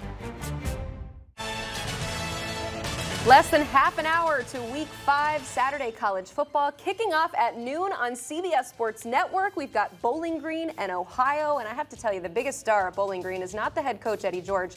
Yeah, he won a Heisman. He did play in a Super Bowl. He starred in a Broadway production of Chicago, but the real star is Pudge the Cat. If you don't know him, get to know him. But in the meantime, let's hear from the head coach of the Falcons ahead of this one. Jordan Kent here in Athens, Ohio with Bowling Green head coach Eddie George. And coach, what an opportunity for your team and their MAC opener on the road against Ohio. What's the message to the unit here today? The message basically is to come out and play our complete game. The last couple of weeks we hadn't played a full complete game where complementary football, where special forces or offense and defense are all on the same page. And the message to come out today is to come out, have fun, play with your hair on fire, come out focused and ready to go. What are you looking for from Drew Pine? We had conversations. You feel like he's ready to pop here this season? I do. Drew's had a great week of preparation. He's learned a lot over the last 4 weeks. He takes his job very seriously. I just expect him to come out and play, with no pressure, no high expectations. Just go out and just drive the offense. Take what they give you. And if we have to punt the ball, we'll punt it. If you have to throw it away, throw it away. Drew is such a perfectionist, and sometimes they can get in the way of you. So I just have to tell him to relax, enjoy. If you make a mistake, we'll rub it off, and let's go back to work again. Lastly, for your defense, Parker Navarro, what challenge does he present to them? Big challenge. I mean, his legs, his improv, off schedule throws. He just does it all. Every single game he's been in, he's been a factor. You go back, you look at the Ohio State game. Had a couple of explosives there against that great defense, and he's has a strong championship pedigree. And he's a great leader. So we have our hands full. So we got to come out, execute our plan, maintain the integrity of our gaps, especially our rush lanes, and try to get them down when we have an opportunity. Thanks a lot, Coach. Best of luck. Thank you. Appreciate it. Getting close to that Ohio showdown over on CBS Sports Network. Another noon game kicking off soon. We have got USC, Illinois. We've already talked about some coaches not loving the kick times. Lincoln Riley made it known that the 9 a.m. body clock for his young men is kind of tough. But I want to talk about Illinois, though. You come off a game where you lose by 53 points. Chip, how do you come back from that? You've got to play this game on your terms. You spent all of that loss to Indiana chasing it, just feeling like you weren't able to dictate what was happening on the field. That means establishing the run. That means being able to limit the number of times that Jaden Maeva and this electric passing attack goes up against your secondary that is down its best cornerback in Xavier Scott. Now, I will say a little bit of late-breaking development here. One of USC's best tackles, Elijah Page, is not expected to play in this game. What does that mean for an Illinois defensive front that can do its part as well? I just think that ultimately, after they spent so much of the loss to USC chasing it, I think that you want to skate on your toes, front foot forward. You want to be able to dictate the terms of this game. Speaking of chasing, I mean, Luke Altmaier was getting chased all night long. That's what they have to do better, is they have to be more physical up front.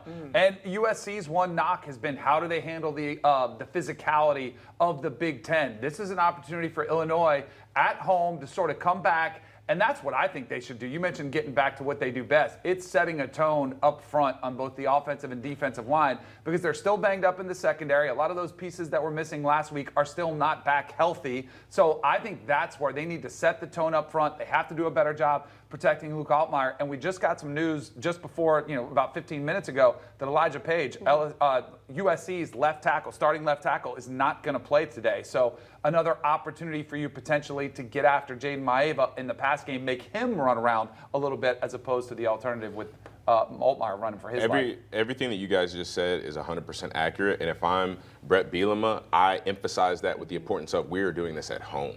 It's one thing, listen, it's one thing to go on the road and get your doors kicked in, and you can come out of that saying, listen, we played on the road, it didn't go our way, we were playing catch up the whole game. You know what, that's a one-off. If you're a good football team, you don't do that at home. There's pride in your performance, but especially when you're protecting your home turf. So if I'm Illinois, you get that bad taste out of your mouth by bringing somebody into your house and then locking the gates and then showing them what you're about in Illinois. Show them what you're about at home. Come out, put a different narrative out there. And again, it starts with the fact that you're playing on your own home turf. There's nothing more important in the game of football than protecting your home turf. And USC, I mean, we're going to talk about body clock, but also just performance, because it didn't matter the kickoff time. You got them out of the Pacific time zone. They did not play well. Lost to Maryland, lost to Minnesota. Didn't always have their best performances in this spot. This is a test for Lincoln Riley, who we gave a lot of compliments to for the way they reworked strength and conditioning. Tremaine Carroll comes in. They went and got Chad Bowden, general manager, player personnel department. A lot of logistics were updated over there for that USC program.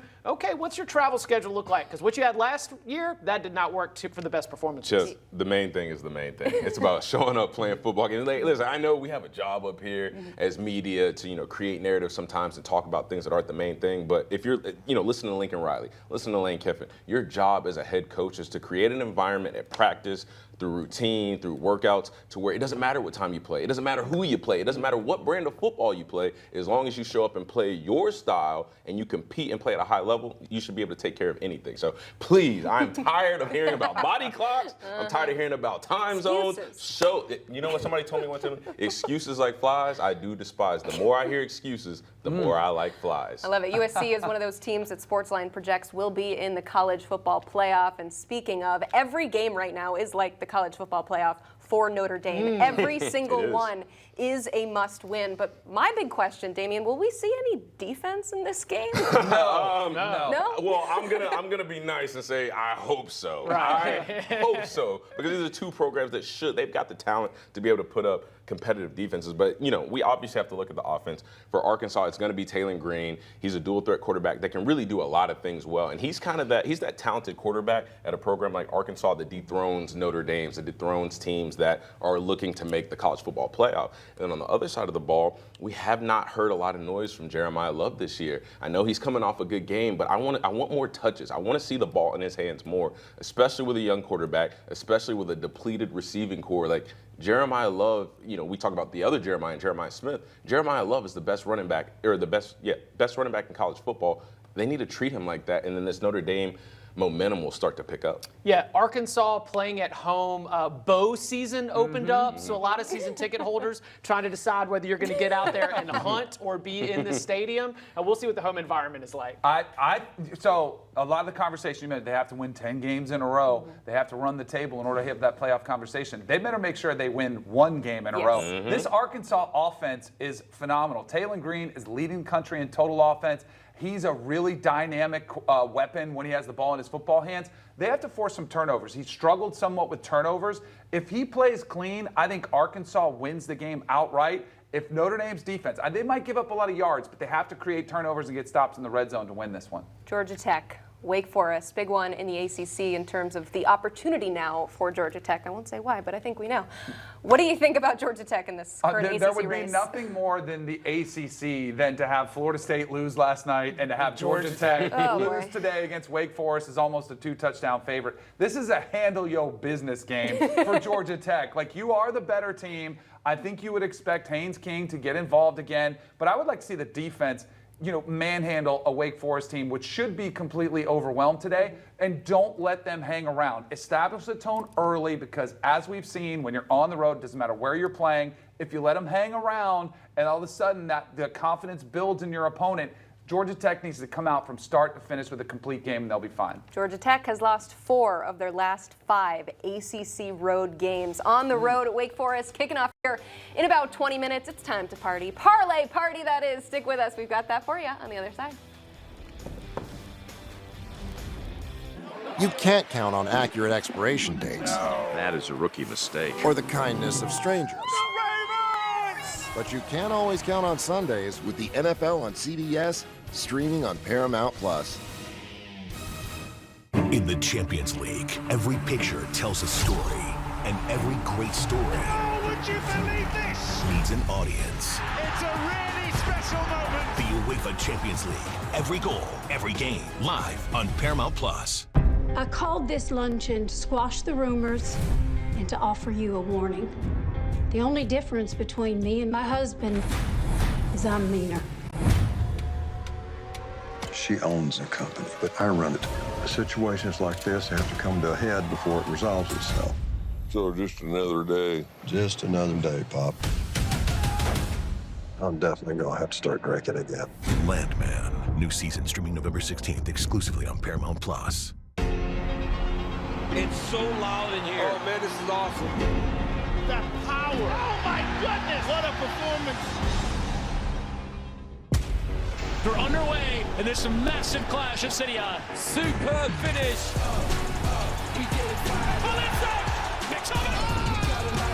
Unbelievable strike.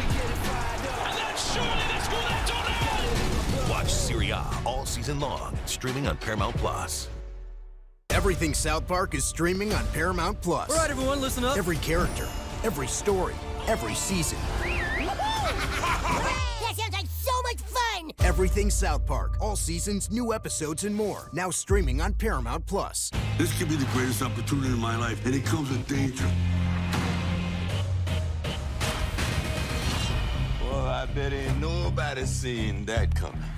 Tulsa King, new season, now streaming exclusively on Paramount Plus. Tonight's the night. And it's going to happen again. Has to happen. Surprise, motherfucker. Dexter.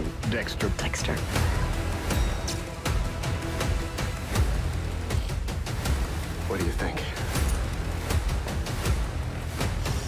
Tonight's the night. Stream every Dexter episode ever, exclusively on Paramount Plus. This And the ball is in the net. is the heartbeat of English soccer. Fans with undying loyalty and iconic owners with premier-level dreams. Where one season decides who rises and who falls. The EFL on CBS Sports Network and streaming on Paramount Plus.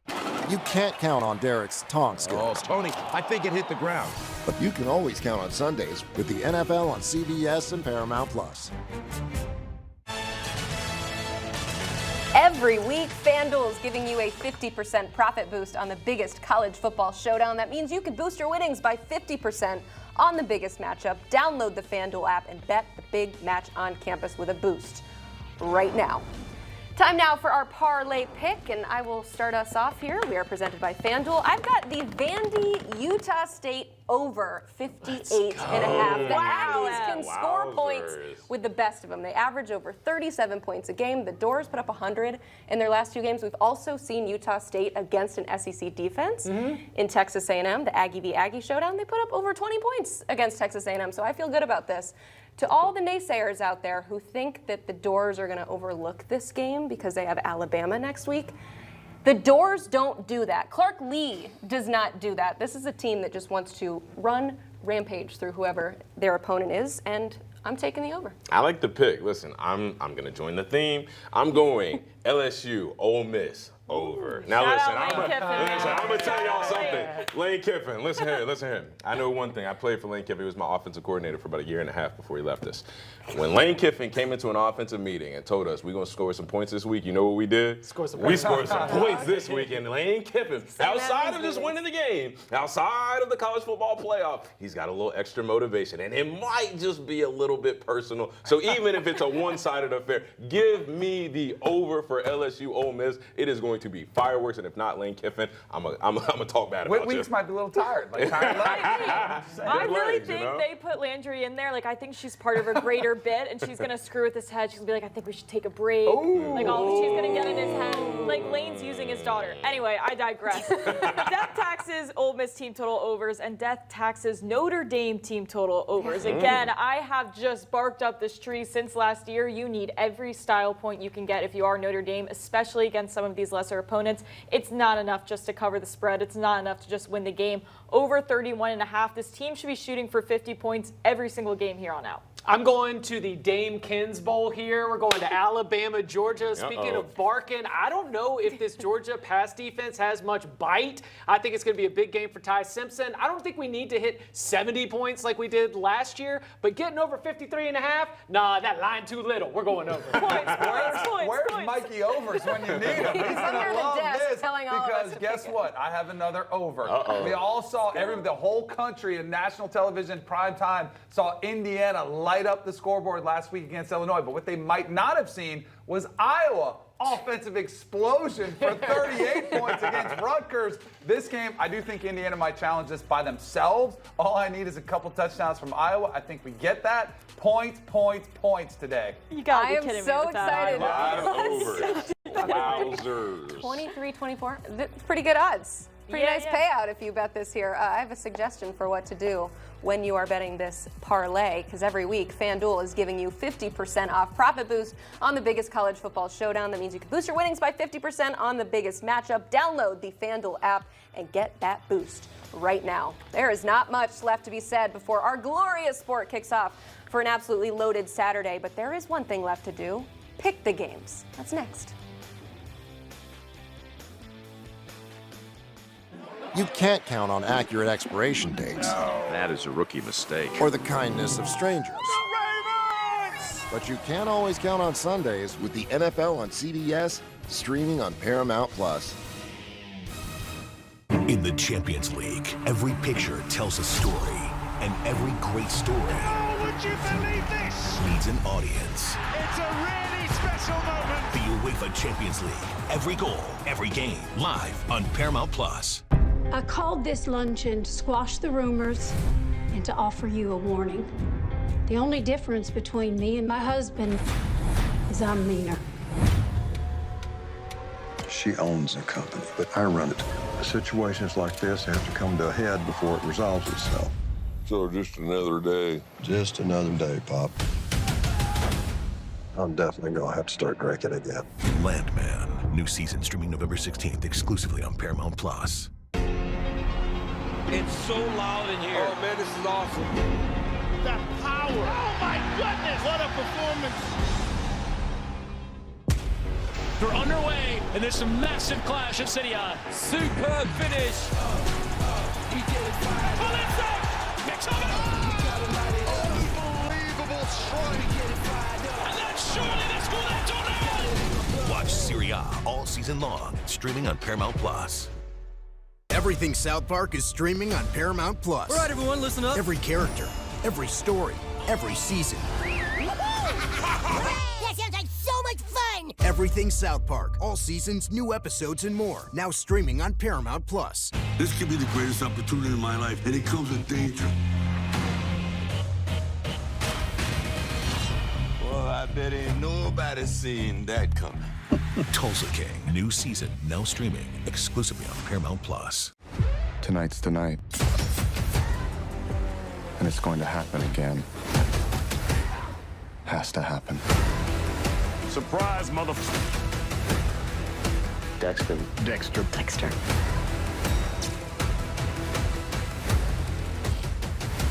What do you think?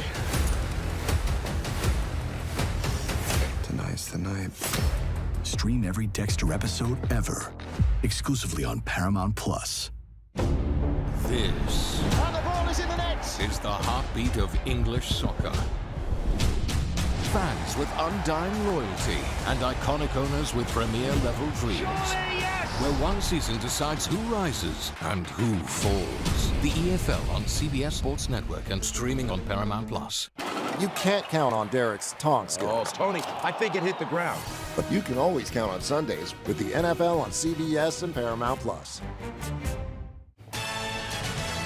Back here on College Football Pregame, presented by FanDuel. Very busy in the break, making some outfit changes. Guys, what's going on here? Can somebody explain this to me? You know, back in March Madness, Chip and I played this fun little game called the Gambling Cave, where we were just sweating about 97,000 different March Madness games at one time. This is the sweat. And you had to put on the outfit for the performance. I had it. You guys, you look back together. Why are you? You look fantastic. I'm a woman of my word. We made a bet that if Georgia beat Tennessee, that I would look like this, and you would be wearing orange if the alternate happened. And unfortunately, it did not. I like that you specifically wore an orange dress under. Under, yes, just to make sure that people know where my loyalties lie. Although, you know, the enemy of my enemy is my friend, and they are playing Alabama today. We played a little round robin. Let's go ahead and pick that game, Alabama, Georgia. I'm shocked, and I cannot wait to hear who Damian Harris picks for this game. Well, listen, I gotta sit up here and be honest with you guys. It's in Athens. It's a night game. It's a blackout. Tough environment. We saw what happened to Alabama on the road against Florida State. But I'm here to tell you that Alabama has since learned from them. There we go. Ty Simpson has improved. He is one of the most accurate quarterbacks in all of college football. We saw Ryan Williams, the display he had against Wisconsin. Not only did we see that, we saw the spark it gave the rest of the receivers, the rest of the offense. You get Jam Miller back today. You've got another dimension of your offense. Hopefully you get something going in the run game. Defensively, Alabama's been pretty solid throughout the season. They've been nice and steady. Look them to kick it up a notch. Alabama wins this game in Athens, in a blackout, in a night game, and me and Mackenzie, we haven't worked out our bet yet, but there will be something. Oh, and you're going to lose. It's going to be really cute. That was really fun of you. I do think the Bulldogs are absolutely going to win this game. Kirby Smart, this is the time. These are the spots where he shows up in. The fact that they went on the road to Knoxville, faced some adversity would be a kind word for it. I like where we're at right now. I like where we're at with Gunner. Go Dogs! Well, hold on. Because Ken said, you know, this is a prime Kirby Smart spot. This is where he gets best. He's 1-6. They've got an Alabama problem, if I remember correctly. This is exactly what Kirby Smart is not good at. You know what? I think this is about playing loose, and this is where the youth helps this Georgia team. They don't have all the haunted memories of all these other Alabama games. I think Georgia comes out. I think they win the game. You're telling me they don't know about the 1-6 record? They're hearing about it. Gentle Roll Tide. All right, how about LSU at Ole Miss? Who are we picking in this game? I'm going with Ole Miss. Listen, the first thing when we talk about this LSU team, we talk about how great their defense is, but has they really played anybody? I mean, we talk about they picked off DJ Lagway 5 times, but I mean, what do we make of that looking at DJ Lagway? Then we look at Kate Klubnik and Clemson, and we're just not sure if they're going to keep Dabo Swinney. So I'm not sold by any stretch of the imagination with this LSU defense. Like I said earlier, when Lane Kiffin says he's going to score points, believe him. I like Ole Miss today. Could not have said it better myself. Going to take a line from my good friend Mikey Overs. LSU, what have you done for me lately? What have you done for me lately? Not much. I'll tell you that. I'm going to take a good line from my friend Mike the Tiger. Give me LSU. All right, I went back to watch that Ole Miss Tulane game. Ole Miss did not do a good job of finishing drives. A lot of field goal attempts, a lot of not playing well when the field gets skinny. I think that it's a very tight game. I'll give the edge to LSU. I'm so happy you picked LSU because you broke the jinx that would have been here because there's the graphic jinx all one side. I'm on Ole Miss. I think they get it done. Austin Simmons has a big day and cements his position as the starter. Massive game in Happy Valley. Oh, yeah. Trinidad Chambliss. Yes, Trinidad Chambliss. Yes. Austin Simmons, different result, different pick. Different pick, yeah. We might change that one there. How about Oregon and Penn State, the whiteout? Who wins it? I'm going with the Ducks. I think Dante Moore with Will Stein and company, I think they've turned into an offense where you just expect them to score points. You expect them to deliver run game, pass game. They're good defensively. Tosh Lupour, the defensive coordinator for Oregon, has made this a defense that can stand up to the toughness of the Big Ten. I think Oregon gets it done today.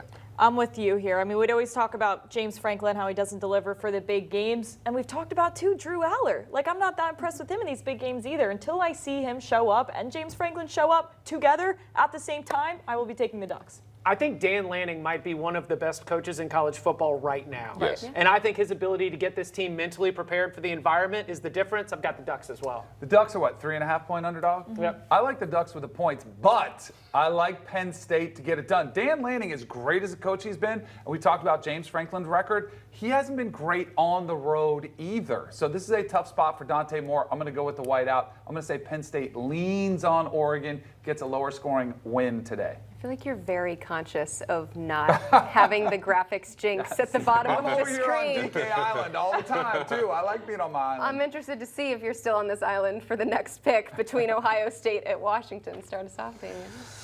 Ooh, this is a tough one. I'm going to go with Ohio State, and it's going to be the defense that gets it done. This Matt Patricia and NFL-style defense that they had, when you've got a leader like Caleb Downs and you've got the talent that they have, Ohio State is always going to be good defensively. They've got the pieces. And again, when you look at the offensive side of the ball, this could be a breakout day for Julian Sand. This could be a Heisman moment for Jeremiah Smith. I think it's too much for a very talented and a very good Washington team. I think Ohio State goes on the run and gets it done. I don't know. I got a funny tummy feeling about this one. Why is the #1 team in the country only 8.5-point favorites in this game? Like, I know I'm not crazy to think Washington's alive. I think they take either this game or that Oregon game to get both of them at home. I just think it could be this one. Give me the Huskies outright at home. Oh, that's Dame's guy. That's Dame's guy right there. Jed Fish.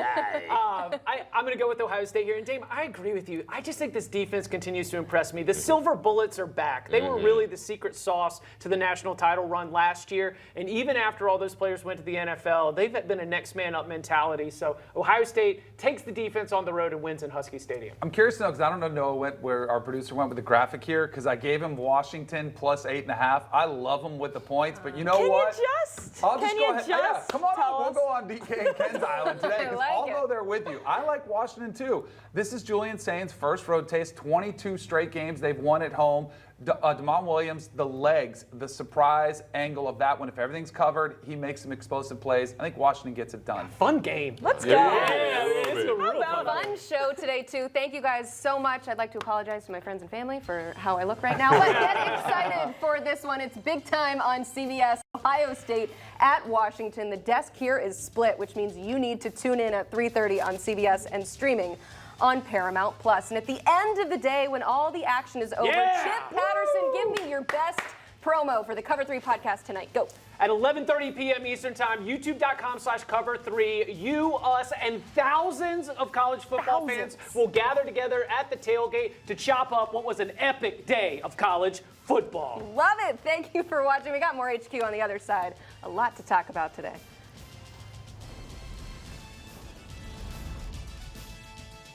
You can't count on accurate expiration dates. That is a rookie mistake. Or the kindness of strangers. But you can always count on Sundays with the NFL on CBS, streaming on Paramount+. In the Champions League, every picture tells a story, and every great story Would you believe this? needs an audience. It's a really special moment. The UEFA Champions League, every goal, every game, live on Paramount+. I called this luncheon to squash the rumors, to offer you a warning. The only difference between me and my husband is I'm meaner. She owns the company, but I run it. Situations like this have to come to a head before it resolves itself. So just another day. Just another day, Pop. I'm definitely gonna have to start drinking again. Landman, new season streaming November 16th exclusively on Paramount+. It's so loud in here. Oh, man, this is awesome. The power. Oh, my goodness. What a performance. They're underway in this massive clash of City On. Superb finish. Mix up. Unbelievable strike.